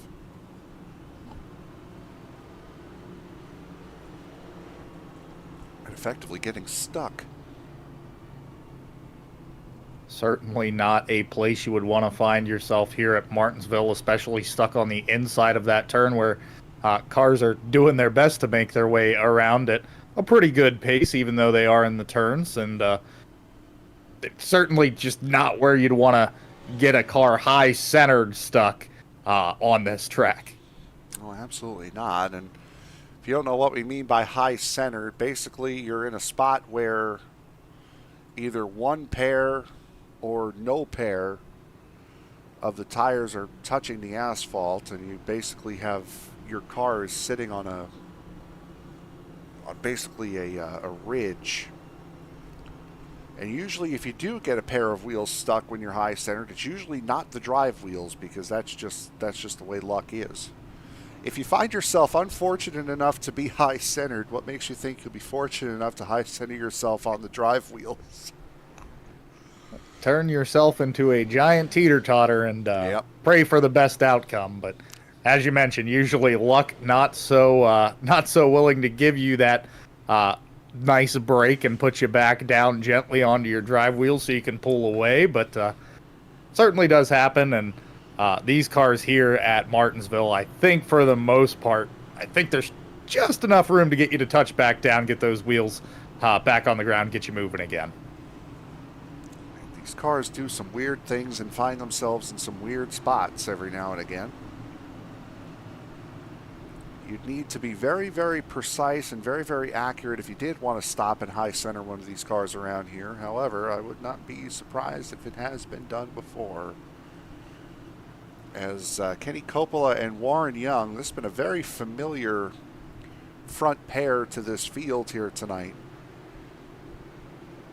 Back up here again. Green flag getting set to come out. Coming out of turn number 4.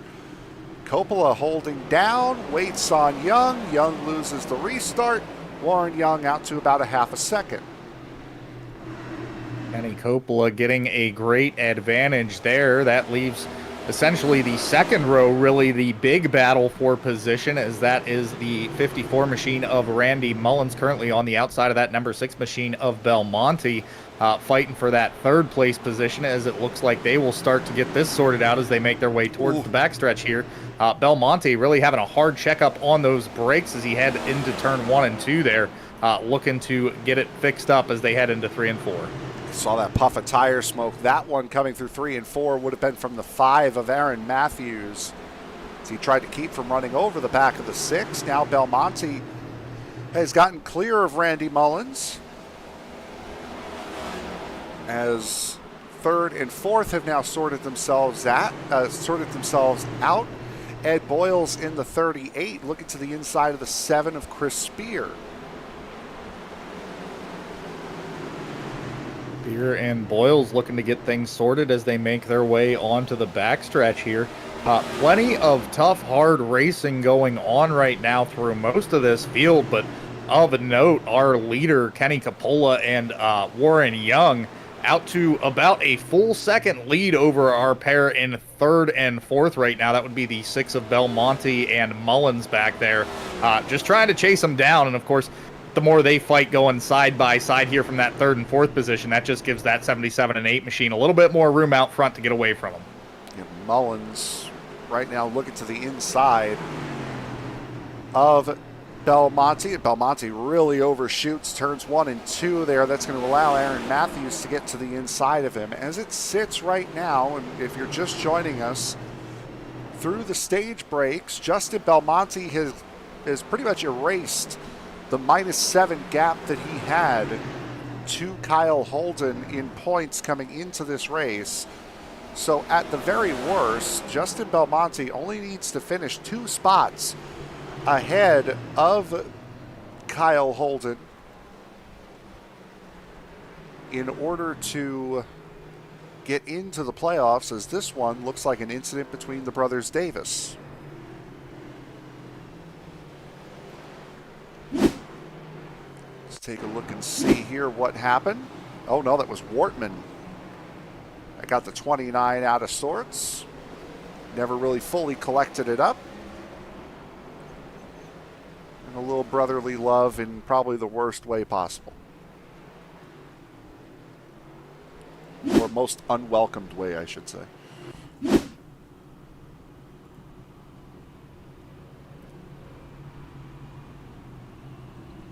Chris Spear, Steven Gibson, Chris Davis coming down pit road. Under caution for the 18th time today, as Nick King will get a lap back in the number 4. So he will be back on the lead lap. That brings 14 cars on the lead lap now.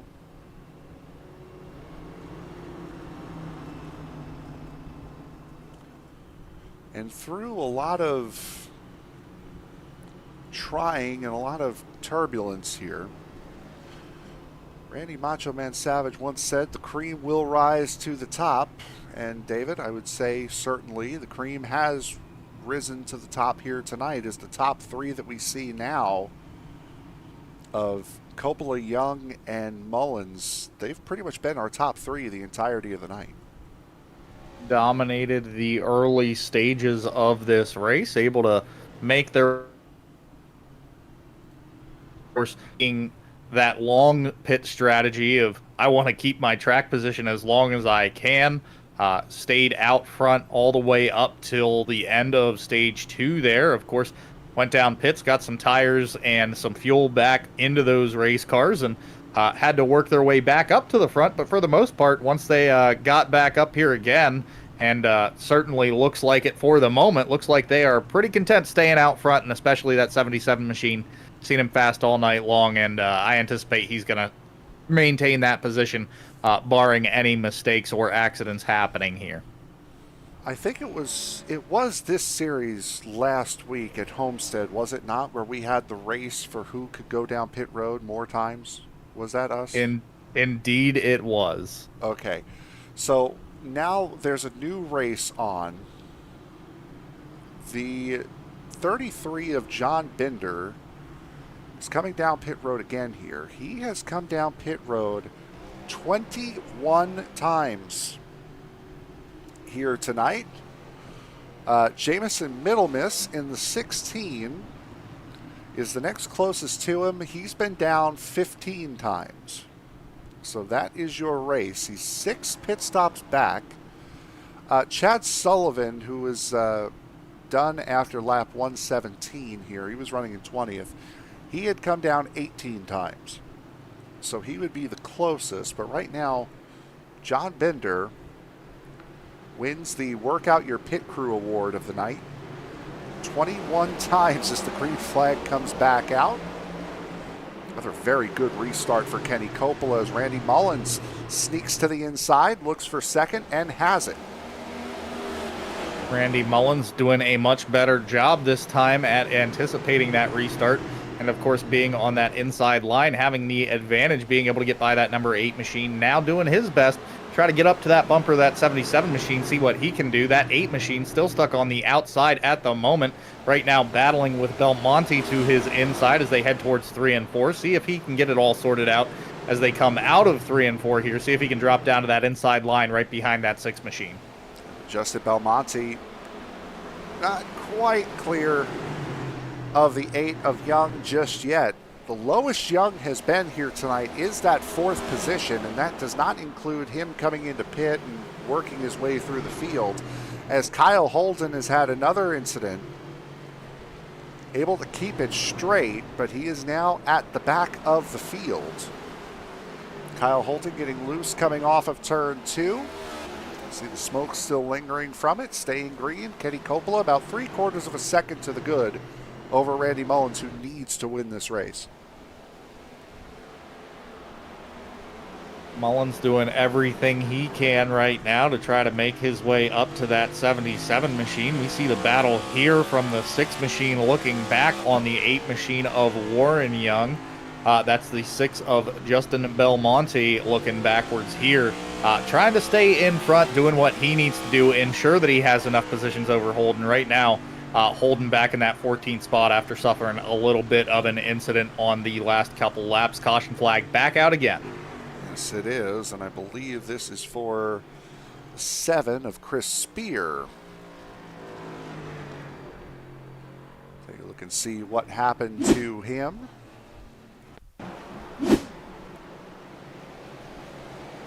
It's Darren Mullins there in the 64. Got loose, tried to correct. Mullins too close.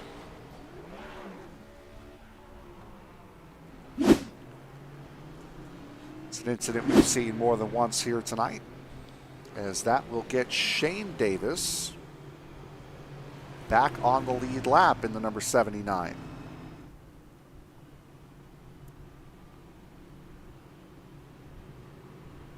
So the man who came into this race 3rd in points now getting back on the lead lap. Your 2 win and in drivers, Randy Mullins and Barry Sanders, currently running 2nd and 6th right now on track. Belmonte trying to point his way in, running in 3rd. Kyle Holden trying to keep his way in, currently running in 10th.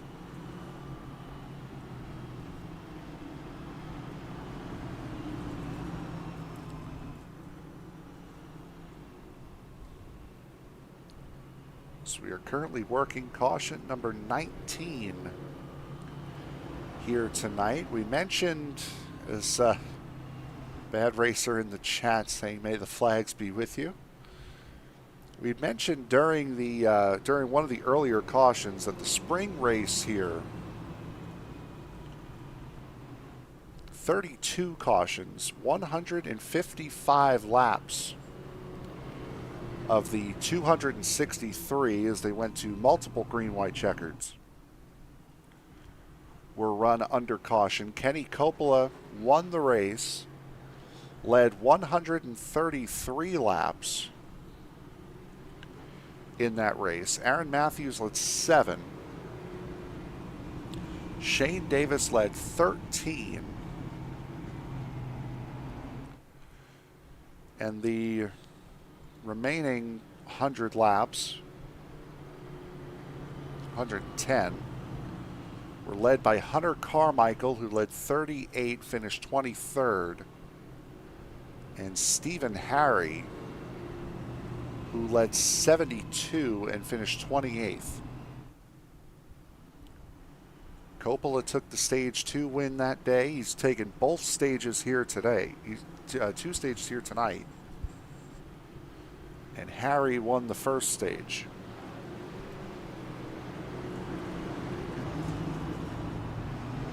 Drivers getting stacked back up and ready to go. Lights out on the pace car, and 77 machine to have the restart button yet again. Mullins on the outside again this time in that second place position.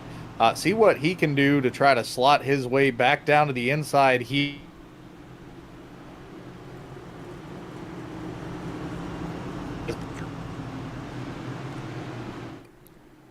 think your mic cut out there is Kenny Coppola. Back to the restart zone. Green flag back in the air. Randy Mullins slotting into second. That will keep Warren Young and Justin Belmonte battling back and forth with each other. Drivers for I tried. Yeah, you're still having some issues as the caution comes out again, this time for the 20th time, and it will be with newly promoted back on the lead lap, Shane Davis. Paul Gallimore also may have had a part in that.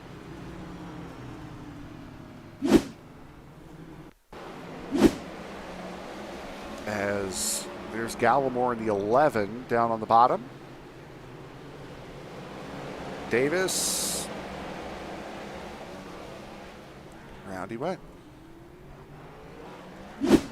So with that, we'll take a quick break. We'll try to sort out my partner's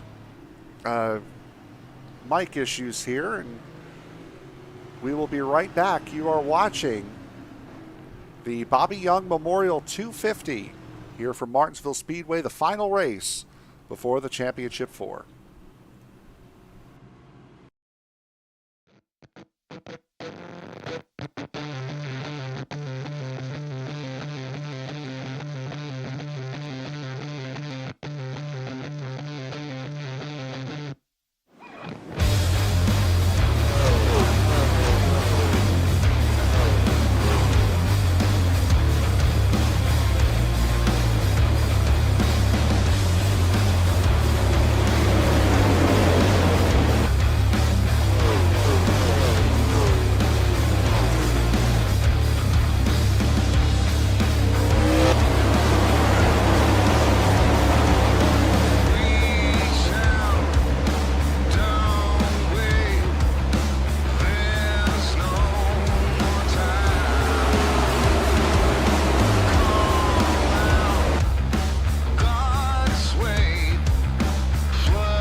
Completing caution number 20 here in the Bobby Young Memorial 250. Kenny Coppola back out in front of the field. Warren Young getting a very good start in that number 8. Randy Mullins falling behind Jeffrey Taylor, who's back up in the top 5 for the first time in about 100 laps or so.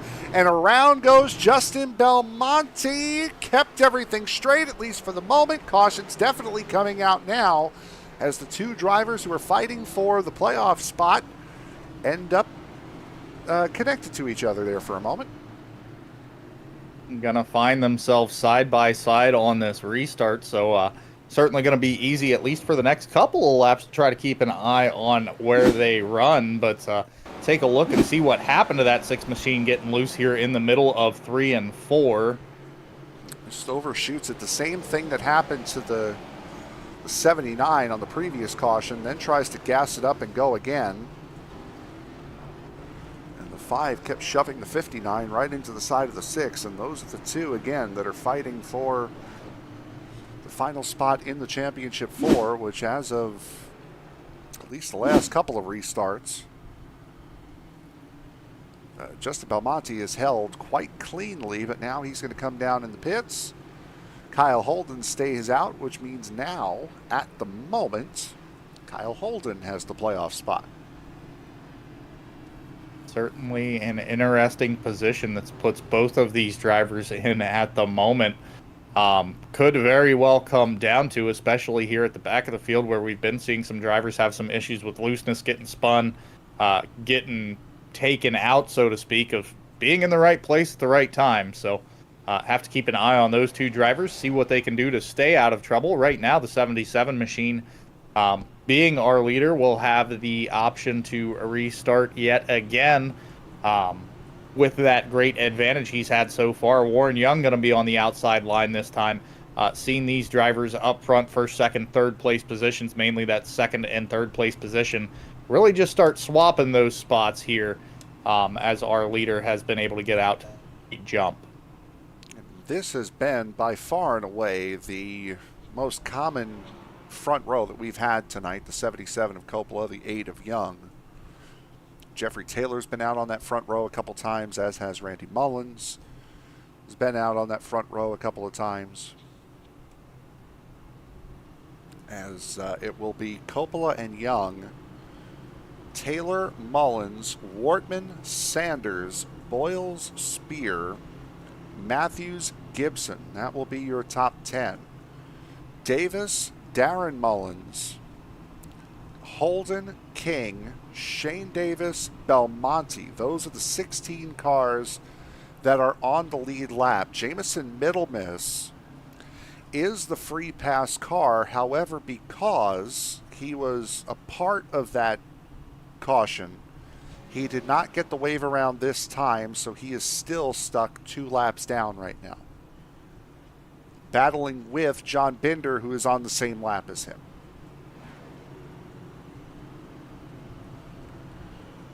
Paul Gallimore is 3 laps down in 19th. Everyone else, Chad Sullivan, Nicholas Atwood, Darren Mills, Derek Jacobs, and Candle Leveren, out of the race.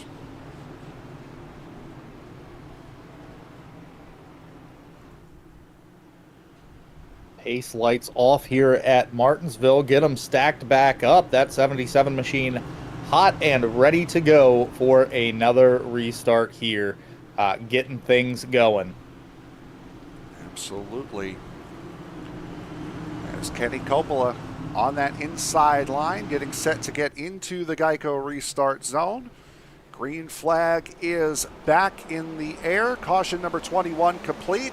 A very good start for the 23 of Jeffrey Taylor. He is back into second for the first time in about 100 laps, as now Tim Wortman looks to get as high as he's been in the field at about that same amount of time, under Warren Young for third. Wortman, of course, working that coveted inside line at the moment. Caution number 22 out again. Some trouble in turn 3 and 4, I believe.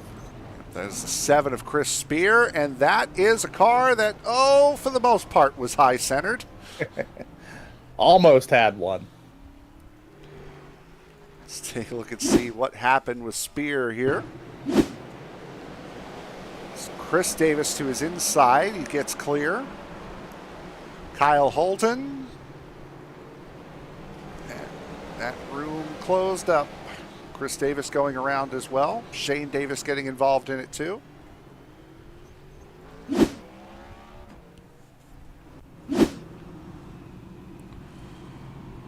So points as they sit.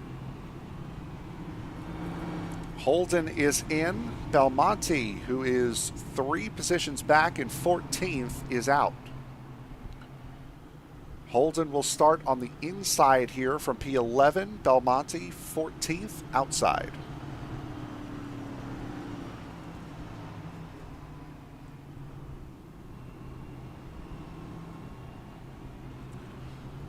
It's amazing how quickly things can just change in a flash around this racetrack. And change in a flash they do, as mentioned very early on in this show. Drivers able to complete a lap in sub 20 seconds. So some of your best drivers in this field running in that 19.5-ish second mark.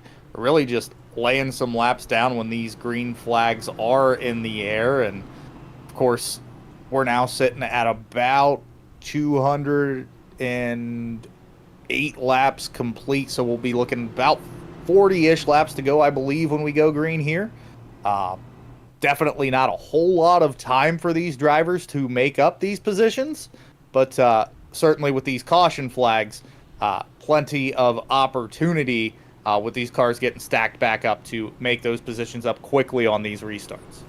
Absolutely, and if something happens in front of you, sliding back, guys come into the pits to repair damage, there's certainly ways you can get these positions without actually passing drivers on track. As Kenny Coppola right now,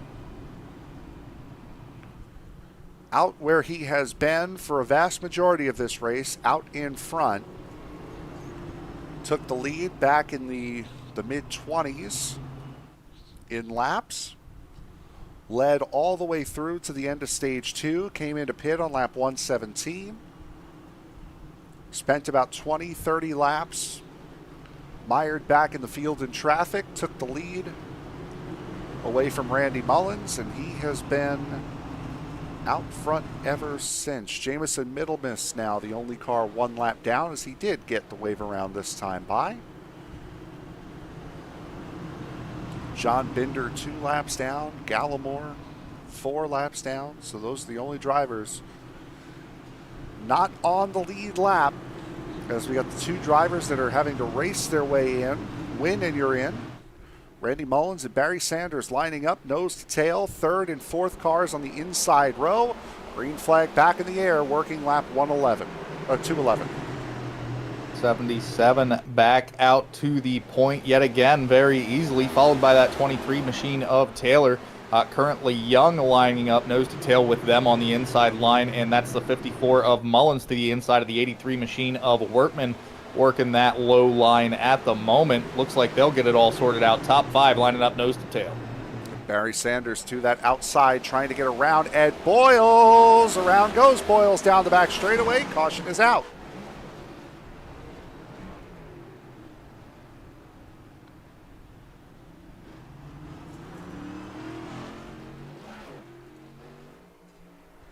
So Ed Boyles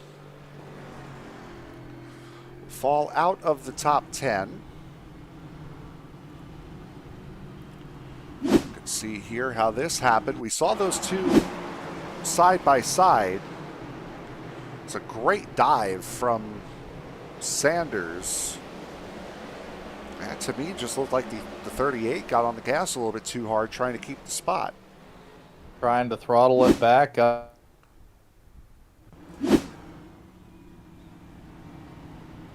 Consequence. Yeah.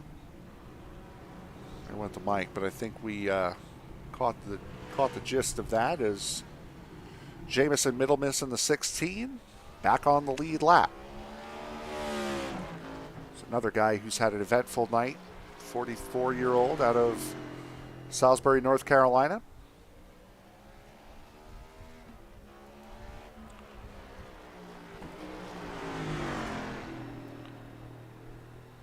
So John Bender in the 33, who, by the way, has now been down pit road 27 times. Count was at 21 at last update. At least on my screen, looks like the crew was able to reattach a front clip onto that car. So doing some great work, getting some body work done on that machine. Yeah, and that's why. I mean, it's not for tires. Drivers only had 6 sets of those. The set they started on and 5 more on the wall. It's just it takes so short a time to get around here on a pace lap that if you're trying to pit farm that car and repair damage, you got to come down a couple dozen times in order to get done what you probably could have got done in 1 or 2 stops at a track like Daytona, Talladega, or even Michigan. Certainly not a track that lends itself to sitting there and getting those repairs done all in one go, but certainly gives the pit crew some options to strategize in between you hopping out and coming back in.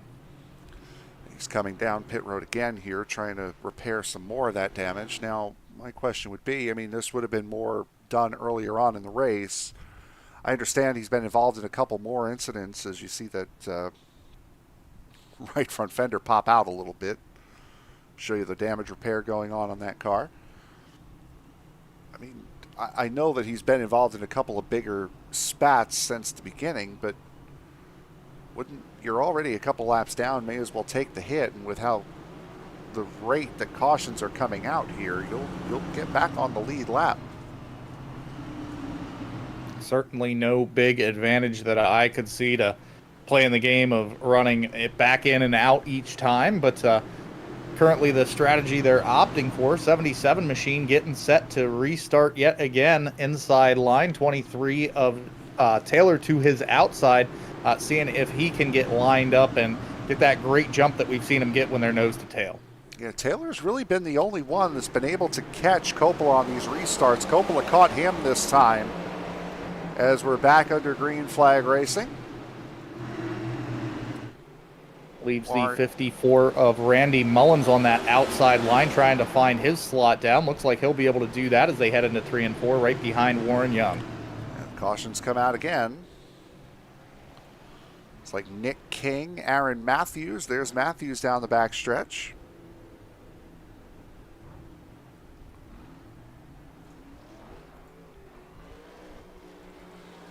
See, we'll put us under caution number 24 here this evening. Battling side by side. 4 gets the run. 5 closes the door. Tried to get up to the high line and wasn't quite clear there.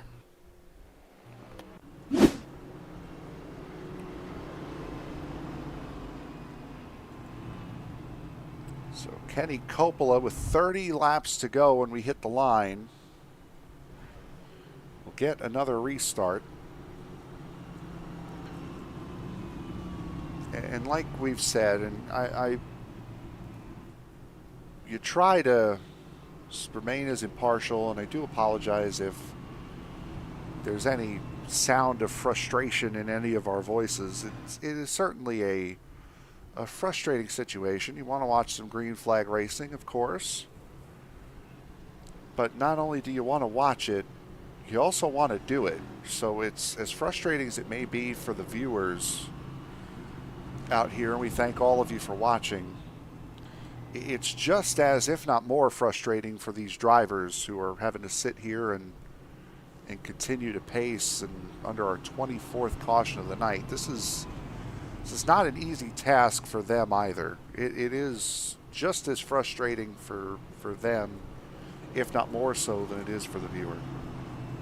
Certainly have been in my fair share of races where this has been the case, so I can verify 100% from a driver's standpoint that even the 77 machine, who's been out front for a good majority of this race at this point, I'm sure is having a couple of thoughts of, I just want to run some green flag laps. So certainly these drivers, I'm sure, feeling it just as much as viewers, and of course us in the booth at the moment are just wanting to see some green flag racing, getting these guys able to make some good passes here. Now, I will ask you a question. Usually, now we know there are no X limits here. We know we get 3 green, white, checkered attempts. My next question to you would be, and this is, I believe, something that we caught up earlier this year. What is the time of the session, the overall time of the session? So it is independent on each of these races. Right now, So it is they 200 have they have an additional 2 hours remaining, I believe, of session time, if I'm looking at it properly. So we'll be able to see a nice finish here to the end of this race. Plenty of time to go. They usually account for it on races such as this one. Yeah, so we're at hour 56 right now. So just that is another way that this race could certainly end, as green flag getting set to come out. Does Taylor get a better restart? This time he does. Not good enough, though, to be side by side with Coppola going through 1 and 2. Warren Young certainly all over the back of that 23. Same as the 54. Young looks into turn 3. Not quite able to get ahead or to the inside of Taylor, but will get ahead of Randy Mullins. Mullins, of course, able to find himself a little spot behind Young there, able to get back down and in line, see what he can do to try to keep working his way up. He's in that must-win situation. Of course, right now, that battle back in 7th and 8th, the one that we are watching, that battle for that last spot in the championship 4, that would be Holden and Sanders. Right now, just swapping some spots, racing side by side through turns 1 and 2 as they run right now, coming down the back straightaway. On board with Justin Belmonte, he knows what he needs to do. He needs to just get 1 or 2 spots ahead of the driver that he's currently racing behind right now, that 59 of Kyle Holden, and he appears to be one of the drivers. You heard that pop. That was a downshift. He's one of the few that is shifting, is Belmonte. Oh, and around he's going to go. No, he's not. He's going to lose some spots, but he's not going to go around. That might be worse in this scenario. Trying to work all the speed he can out of that machine, trying to maybe search around with using that gearbox, seeing if that 4th gear is going to help him work out a little bit of extra speed. But right now, that gives Holden a bit of an advantage right now, a little bit of breathing room as that drops Belmonte back to the 11th place position as they run, and certainly quite a bit of track position to make up as they run right now. Yep, and Holden up into the 6th spot as well, battling about a 1.5 seconds ahead of Barry Sanders as, oh no, around goes Holden by himself. Caution's going to come out. Well, scratch everything I just said. And get them back going here. They're going to be fighting the opposite way now. Holden on the outside looking in. Belmonte making his way up just barely into the top 10 there. Just when you thought you had all the answers, they changed the question on you. Is Kyle Holden completely unaided? Oh, maybe he was a little aided. I have a feeling if Wortman didn't lock up the way he did, I don't think Holden reacts the way he does. Ergo, he does not go around. Let's watch this on his onboard here. Watch the hands on the wheel. There's the lockup. There's the wiggle. And he kind of shimmies that car a little bit low. Certainly not as much of a reaction with the hands, but as a driver hearing that throttle input, he was getting ready to start easing back onto the throttle there. And as soon as he saw that 83 machine have an issue, he had to let off, and that's what really upset the balance of that race car. So now it's Belmonte in and Holden out. 79 of Shane Davis is in pit road. And as mentioned, there are so many cautions that, you may as well just go for it, get all the pit stops and get all the repairs done in one shot. Since I said that, Binder is now back on the lead lap. Felt like I said that about 5 minutes ago. That car, of course, now looking pretty good as well. Don't think that there's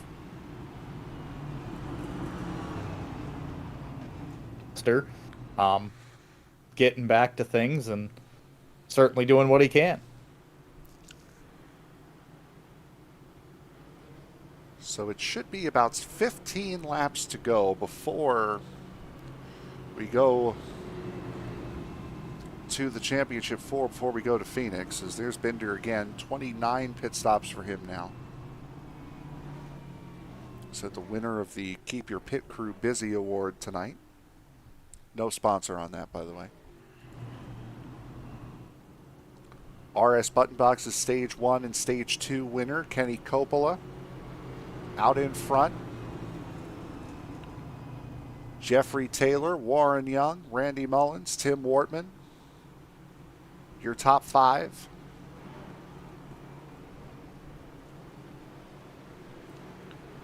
What a race this has been. I mean, in a way, it can be fun.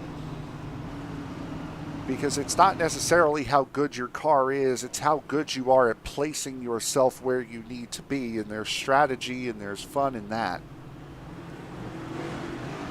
But again, like I said, overall, I think the overall feeling in this race is, well, it's Martinsville, we knew this was coming, but also frustration. Drivers certainly getting a chance to show their strategy prowess, as the 77 machine will have the restart here. See if that 23 of Taylor can get as good of a jump as he has been. Looks like he will, able to get clear and down to the inside, leaving Mullins yet again on the outside, looking to slot his way in behind Warren Young. Looks like he'll have the opportunity to do so heading into 3 and 4. Young almost got to that back bumper and did that time going into turn 3 on the number 23. Wortman under Sanders. This is for 5th. Again, Sanders needs to win this race in order to advance. Boy, gets a big wiggle there as he caught the side of Chris Davis and then had a wiggle to keep it straight. There's Justin Belmonte getting around Darren Mullins. That'll put him in 9th. That gray car with the pink visor, that is Kyle Holden. He needs to get past the 6 of Belmonte. These two cars certainly searching for each other on track right now, so I'm sure keeping a close eye both on the radio and in the mirror. It's Matthews, and because he stopped, we're going back under caution. It's a stop for the briefest of moments, but that's enough. That's all it takes. Unless you're going backwards, as we found out earlier in this race with Shane Davis. Dive in, pushed up into the 64. Round he goes. And that little stop for the 10th of a second that he was, that was the yellow flag right there. Maybe that's the strategy I try next time I race here at Martinsville. Throw the car in reverse and see how far I can go backwards before we have issues. Well, to be fair to Shane Davis, he didn't try to go backwards. He was forced backwards. But then as he was rolling down the front straightaway, backwards, being pushed by the nose down the front straightaway, still no caution until finally one came out. And that was the one that iRacing was a little slow with.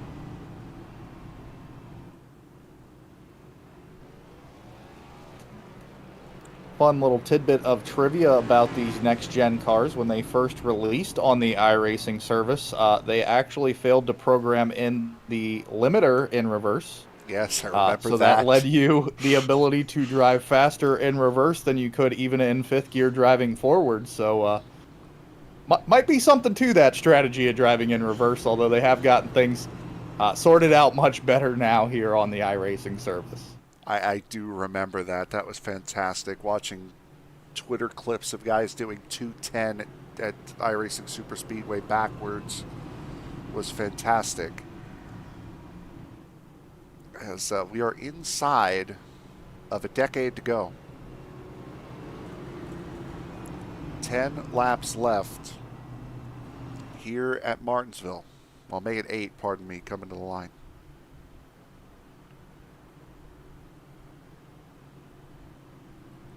Now, granted, we still do have 3 green-white checkers that we could possibly use.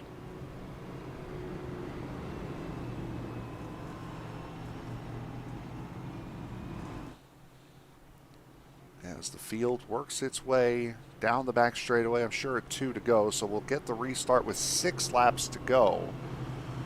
You saw Paul Gallimore a moment ago get the free pass. Still a good amount of laps down is that 11 of Gallimore. Stephen Gibson done for the night. Add him to the list of Chad Sullivan, Nicholas Atwood, Darren Mills, Derek Jacobs, and Kendall Leveren, who are done. We still have, I believe, Darren Mullins also done for the night. So 18 cars circulating this racetrack as we get set to go green with 6 laps to go.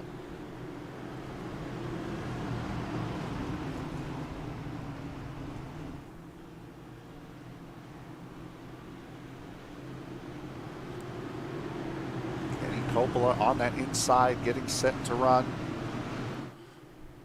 Another restart into the zone. Good clear start. Jeffrey Taylor gets down behind him. Warren Young, Randy Mullins. As Chris Davis sliding up out of the groove.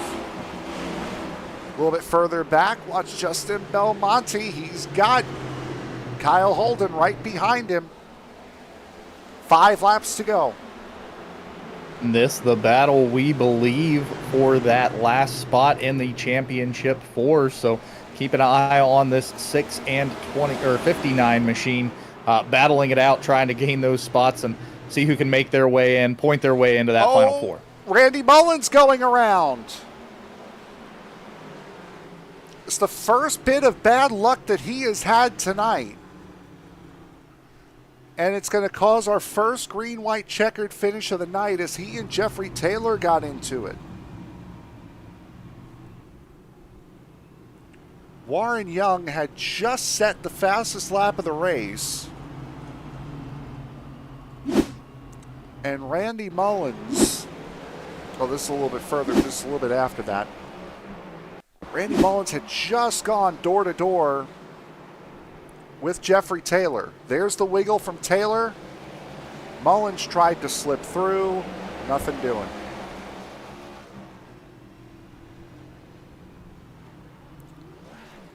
That will pretty much spell the end of his season as far as being able to race for a championship. An unfortunate way to dash your playoff hopes there, and with just a little bit of time left and a couple of green-white checkers in the mix. We won't say it's impossible, but certainly some long shot odds that you're looking at right here, trying to make your way back to the front and get out in front of that 77 machine. One thing we can say for sure is that we will not have as many cautions as we had in the spring. Two green-white checkered attempts left, which means we can have a max of 29 cautions here tonight. That is 3 better than what we managed back in March.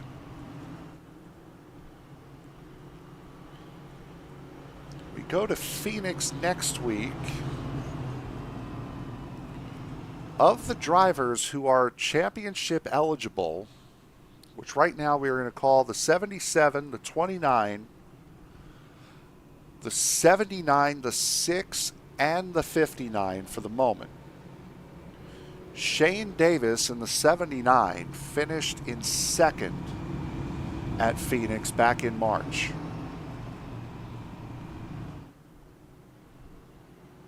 Kyle Holden finished 6th. Chris Davis finished 15th.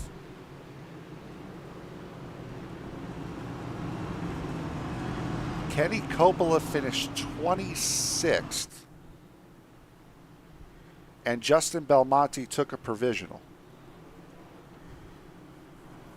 So if those results are anything to go by, now Coppola did lead the most laps. He led 86, but did not finish the race.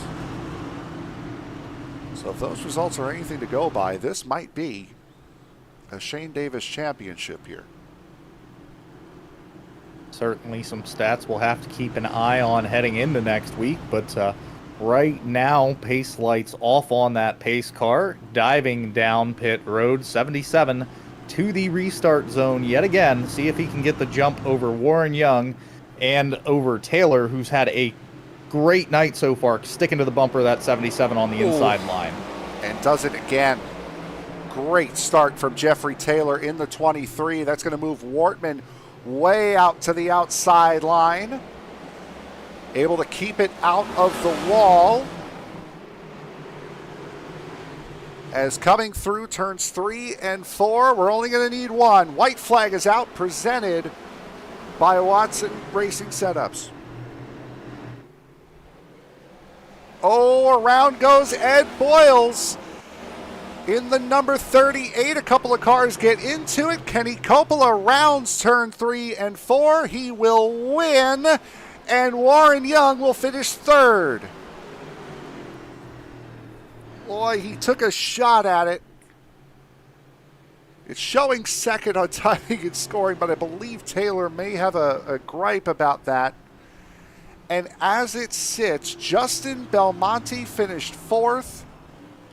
Kyle Holden finished 7th. Justin Belmonte,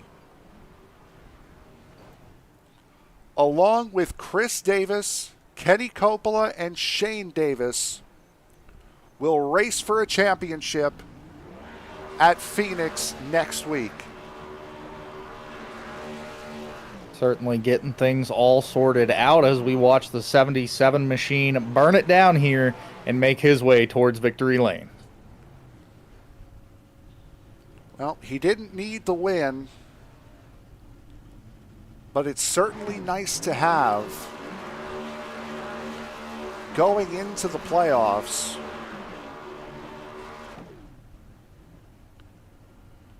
Unfortunately, Barry Sanders, Wayne Bowen, Randy Mullins, and Kyle Holden just had a couple of bad weeks. Unable to make it through into the next round. And with that, what we will do now is we will send it to our race winner and points leader going into Phoenix, Kenny Coppola. You were close, and you're like, I'm going to get him. Kenny, up in the booth, you got me. I got a copy. Great to hear from you. Congrats on the win. You're heading to the championship round next week at Phoenix. Looking forward to that. What are your thoughts next week heading into Phoenix? I really like the place. It's one of my favorite tracks on the schedule, and I got a really good car there for next week. I spent all Martinsville week during officials actually working on my Phoenix setup. So I'm feeling pretty confident I could go out there and put on a pretty darn good show, I think. Well, certainly looking forward to see what you can do next week. You ran a great race here at Martinsville. Congrats again on that win. Love to give you this opportunity to make any shout outs you need to, and of course, thank those sponsors. Yeah, definitely want to give a shout out to my wife. Without her allowing me to spend a lot of time away from her and the kids, none of this would be possible. Want to thank Martin Sports, Team Watson Racing Setups, Warrior Wraps, Boomers Button Boxes, Nerditudes, and then Kistler Rods, and just my teammates at BMP, and then you guys up there in the broadcast booth. I know this was probably not the easiest one to do. People get a little bit antsy out there, and there's not much patience, but thanks for sticking it out. Well, plenty of action out there tonight, as you mentioned, and congrats again on being able to win the race of attrition here at Martinsville. Congrats again. We'll see you next week at Phoenix. Have a good one, fellas.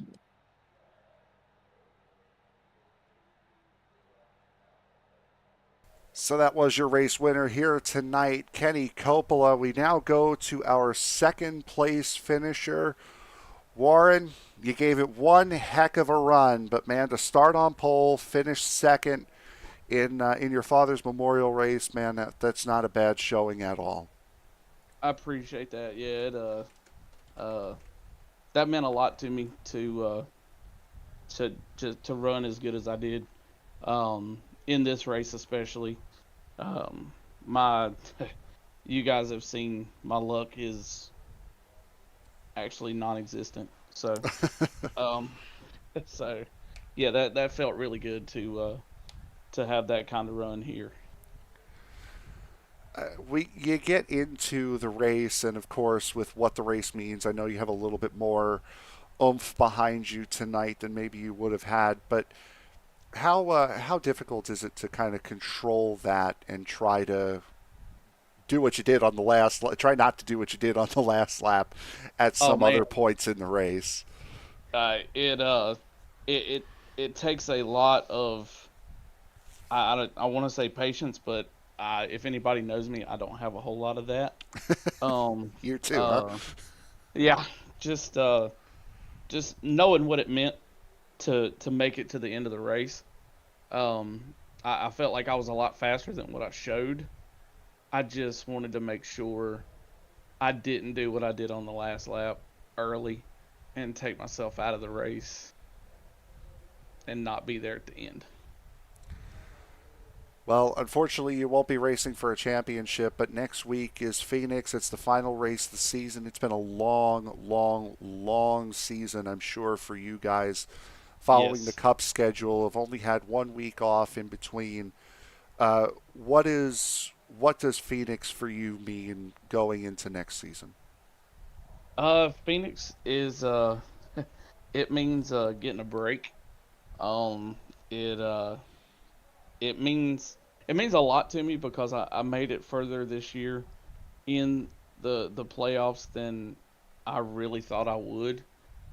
Yeah, I had a win that put me in automatically, but I the way all the races led up through the playoffs, um, obviously a lot of disappointment. Um, but to come here and do this going into Phoenix, I feel a lot better about it. I feel good about going to Phoenix. I think I can, if I can go in there and even just get a top 10, it's gonna make it a really good off season. Um, Feeling a lot better about the way things will be going into the next season. Um, just momentum, even though it'll be the off season, still momentum means everything. Absolutely does. And Warren, I'm sure you have a couple people you want to thank here tonight. And if you want to say anything about your father, sir, the floor is yours. Oh, absolutely. I want to thank my mom. She watches every week, uh, religiously. Uh, I'm back and forth with the doctors with her. She's doing great with all that, and I appreciate her watching, and that just means a lot to me. Um, Barry, Aaron, uh, Chad, everybody on Bad Boy Racing, they really help out a lot with testing and all that. I want to thank um, my buddy Steve Loving at SLI Designs. He made this paint scheme for me. It's based off of my dad's nephew's late model stock car that my dad worked on and sponsored some. And we went to all their races and stuff. And just, man, this is, even though this is a game, you might as well call it. Um, this was mine and my dad's life was racing. So I'm sure he's watching, and hopefully he's proud of tonight. Well, I'm sure you did him proud tonight. Warren Young, your second place finisher tonight, bud. Sorry for the loss, and congratulations on a great night all around. Thank you, sir. I appreciate it. So that was your second place finisher, Warren Young. We'll go now to our third place finisher, David. You're with Jeffrey Taylor. What's going on? How you doing? Great run all night long. Had that 77 machine in front of you multiple times. Really seemed to be the only guy who could stick to his bumper. Tell me, all night long, were you just kind of in his head, or were you getting a little bit of help on those restarts, figuring out when he would go? No, I've been practicing the restarts all week, man. I was nailing them, but you can kind of time it, and you know where they're gonna go. We also were running the same gear, so we was just dogging them on the restarts. Well, you certainly seem to have something figured out there. As mentioned, you were quick all night long, and certainly a long race with all the cautions we had. With everything that was going on, looked like you guys only made a stop or two. Part of the strategy, or just the way it played out with as many cautions as there were Well, tonight? I stopped early to get off sequence with everybody, and because I knew I had to, I was gonna have to make one pit stop. But once I did that, I did it at a horrible time because I got in a bunch of wrecks, and I probably made 10 pit stops fixing the car. I fixed the car completely one time, and then got in another wreck and tore it all to pieces, and it wasn't quite back to A plus, but I was running my fastest lap times of the race there towards the end. I don't know if it was because the track rubbered up or what, but we really were setting some fast lap times there at the end. And Certainly managed to get those quick times there at the end of the race, and looking forward next week to the end of the season. Tell me, what does racing at Phoenix mean to you, knowing that the end of the season is coming up, and then of course looking forward into the next season? Phoenix is one of the better tracks. It's some of the most fun you can have, especially if you got a good race car. Um, the we've already been racing a bunch because it's the official race this week, but you really it's hard to describe. You can go really slow in the corners at Phoenix and just kind of clunk along and make such good lap times because you set the car up for the straightaways, and it really is fun because you got the up and down, the slope, and the flat spot in the back stretch. And in the front stretch, it makes it the dog leg now. I forget that they've switched it around. It just makes it a unique track. It's a lot of fun. It's like riding a roller coaster around a racetrack. Well, we are certainly looking forward to seeing you and what they can put together next week for Phoenix. Love to give you this opportunity, though, for some thank you sponsors and shout outs before we let you go celebrate that podium with your team. As always, thanks to the Beast Mode guys, man. We just keep digging every week, and we went. Me and Kenny went 1-2 tonight, and that was pretty cool. Actually, we went 1-2 in the spring race here. So I'd like to thank them guys, man. It was awesome. All right. Well, congrats again, and hope to catch up with you next week at Phoenix. Yeah, I'm telling you, we coming loaded for Bear next week at Phoenix. It's going to be a beast mode dominated race. I'm calling it now. Yeah, we may take up the whole top 5, top 10. How many of us in it? Loaded for Bear. We're looking forward to it. All right, man. I'll take it easy.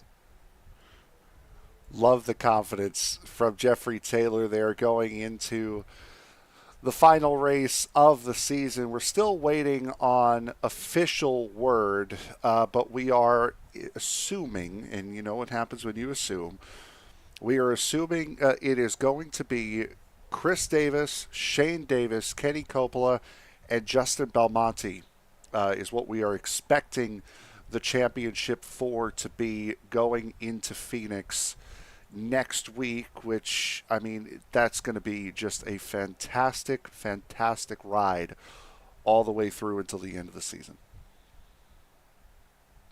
Can't wait to see how it all plays out. And of course, getting to cover all of it with you here on SRM. Going to make for a great show, and can't wait to cap it all off next week, see how this whole storyline for the season plays out. Well, if the points I'm seeing are correct, again, see what happens when you assume. It's looking like Justin Belmonte came up 3 points short. So from the numbers I'm seeing, Belmonte has come up 3 points short. So it'll be Davis, Coppola, and Holden, the championship for. So Holden able to do just enough, and that the stage points fell in just the right way, which means our math was wrong, which we had a feeling it was going to be. But again, as I'm seeing the points right now, it is going to be Coppola, Davis, Holden, Davis, with Belmonte missing out by just 3 points. That one's going to be a pretty difficult one. Certainly a tough one to take, and for as hard as they fought here in those final couple laps, that six machine doing everything he could to make his way up towards the front of the field, and of course, Holden trying not to let him get too far away. Looks like he was able to do just enough to squeak by and get into that championship four if we're seeing the correct final points here start to trickle in. Yeah, everything is looking accurate. Holden did finish in 10th in the second stage, so he did. Those were the only points, the only stage points that he was able to get. Belmonte only got credited with 2 points, 2 stage points from stage 2. So I have a feeling that might be, I'm not sure. We'll have to go back and look through it again. I know they have the results of who finished where for the stages, but that does not go with what we saw. But anyway, let's leave it to them. So we know it's either going to be Belmonte or Holden going into the championship race. But let's get to the results here tonight. Kenny Coppola taking the win. Clean sweep on the night. Jeffrey Taylor, Warren Young, Justin Belmonte, Chris Spear, your top 5. John Binder, Kyle Holden, Barry Sanders, Jamison Middlemiss, and Chris Davis, your top 10. Randy Mullins and Tim Wortman Jr. round out the top half of the field. Ed Boyle, Shane Davis, and Nick King come home in the top 15. Aaron Matthews, Paul Gallimore, Darren Mullins, Stephen Gibson, Chad Sullivan to 20th. Nicholas Atwood, Darren Mills, Derek Jacobs, and Kendall Leveren coming home in the 24th and final position here tonight. So we will have a clearer picture of the championship 4 when we head to Phoenix next week. The long season finally draws to a close next week with the championship 4. 200 laps remaining in the season to be run in the desert. For my broadcast partner, David Modespa, I am Frank Marchese. Thank you very much for making us a part of your evening. Remember, as you walk down the road of life, please don't play in traffic. Good night, everybody.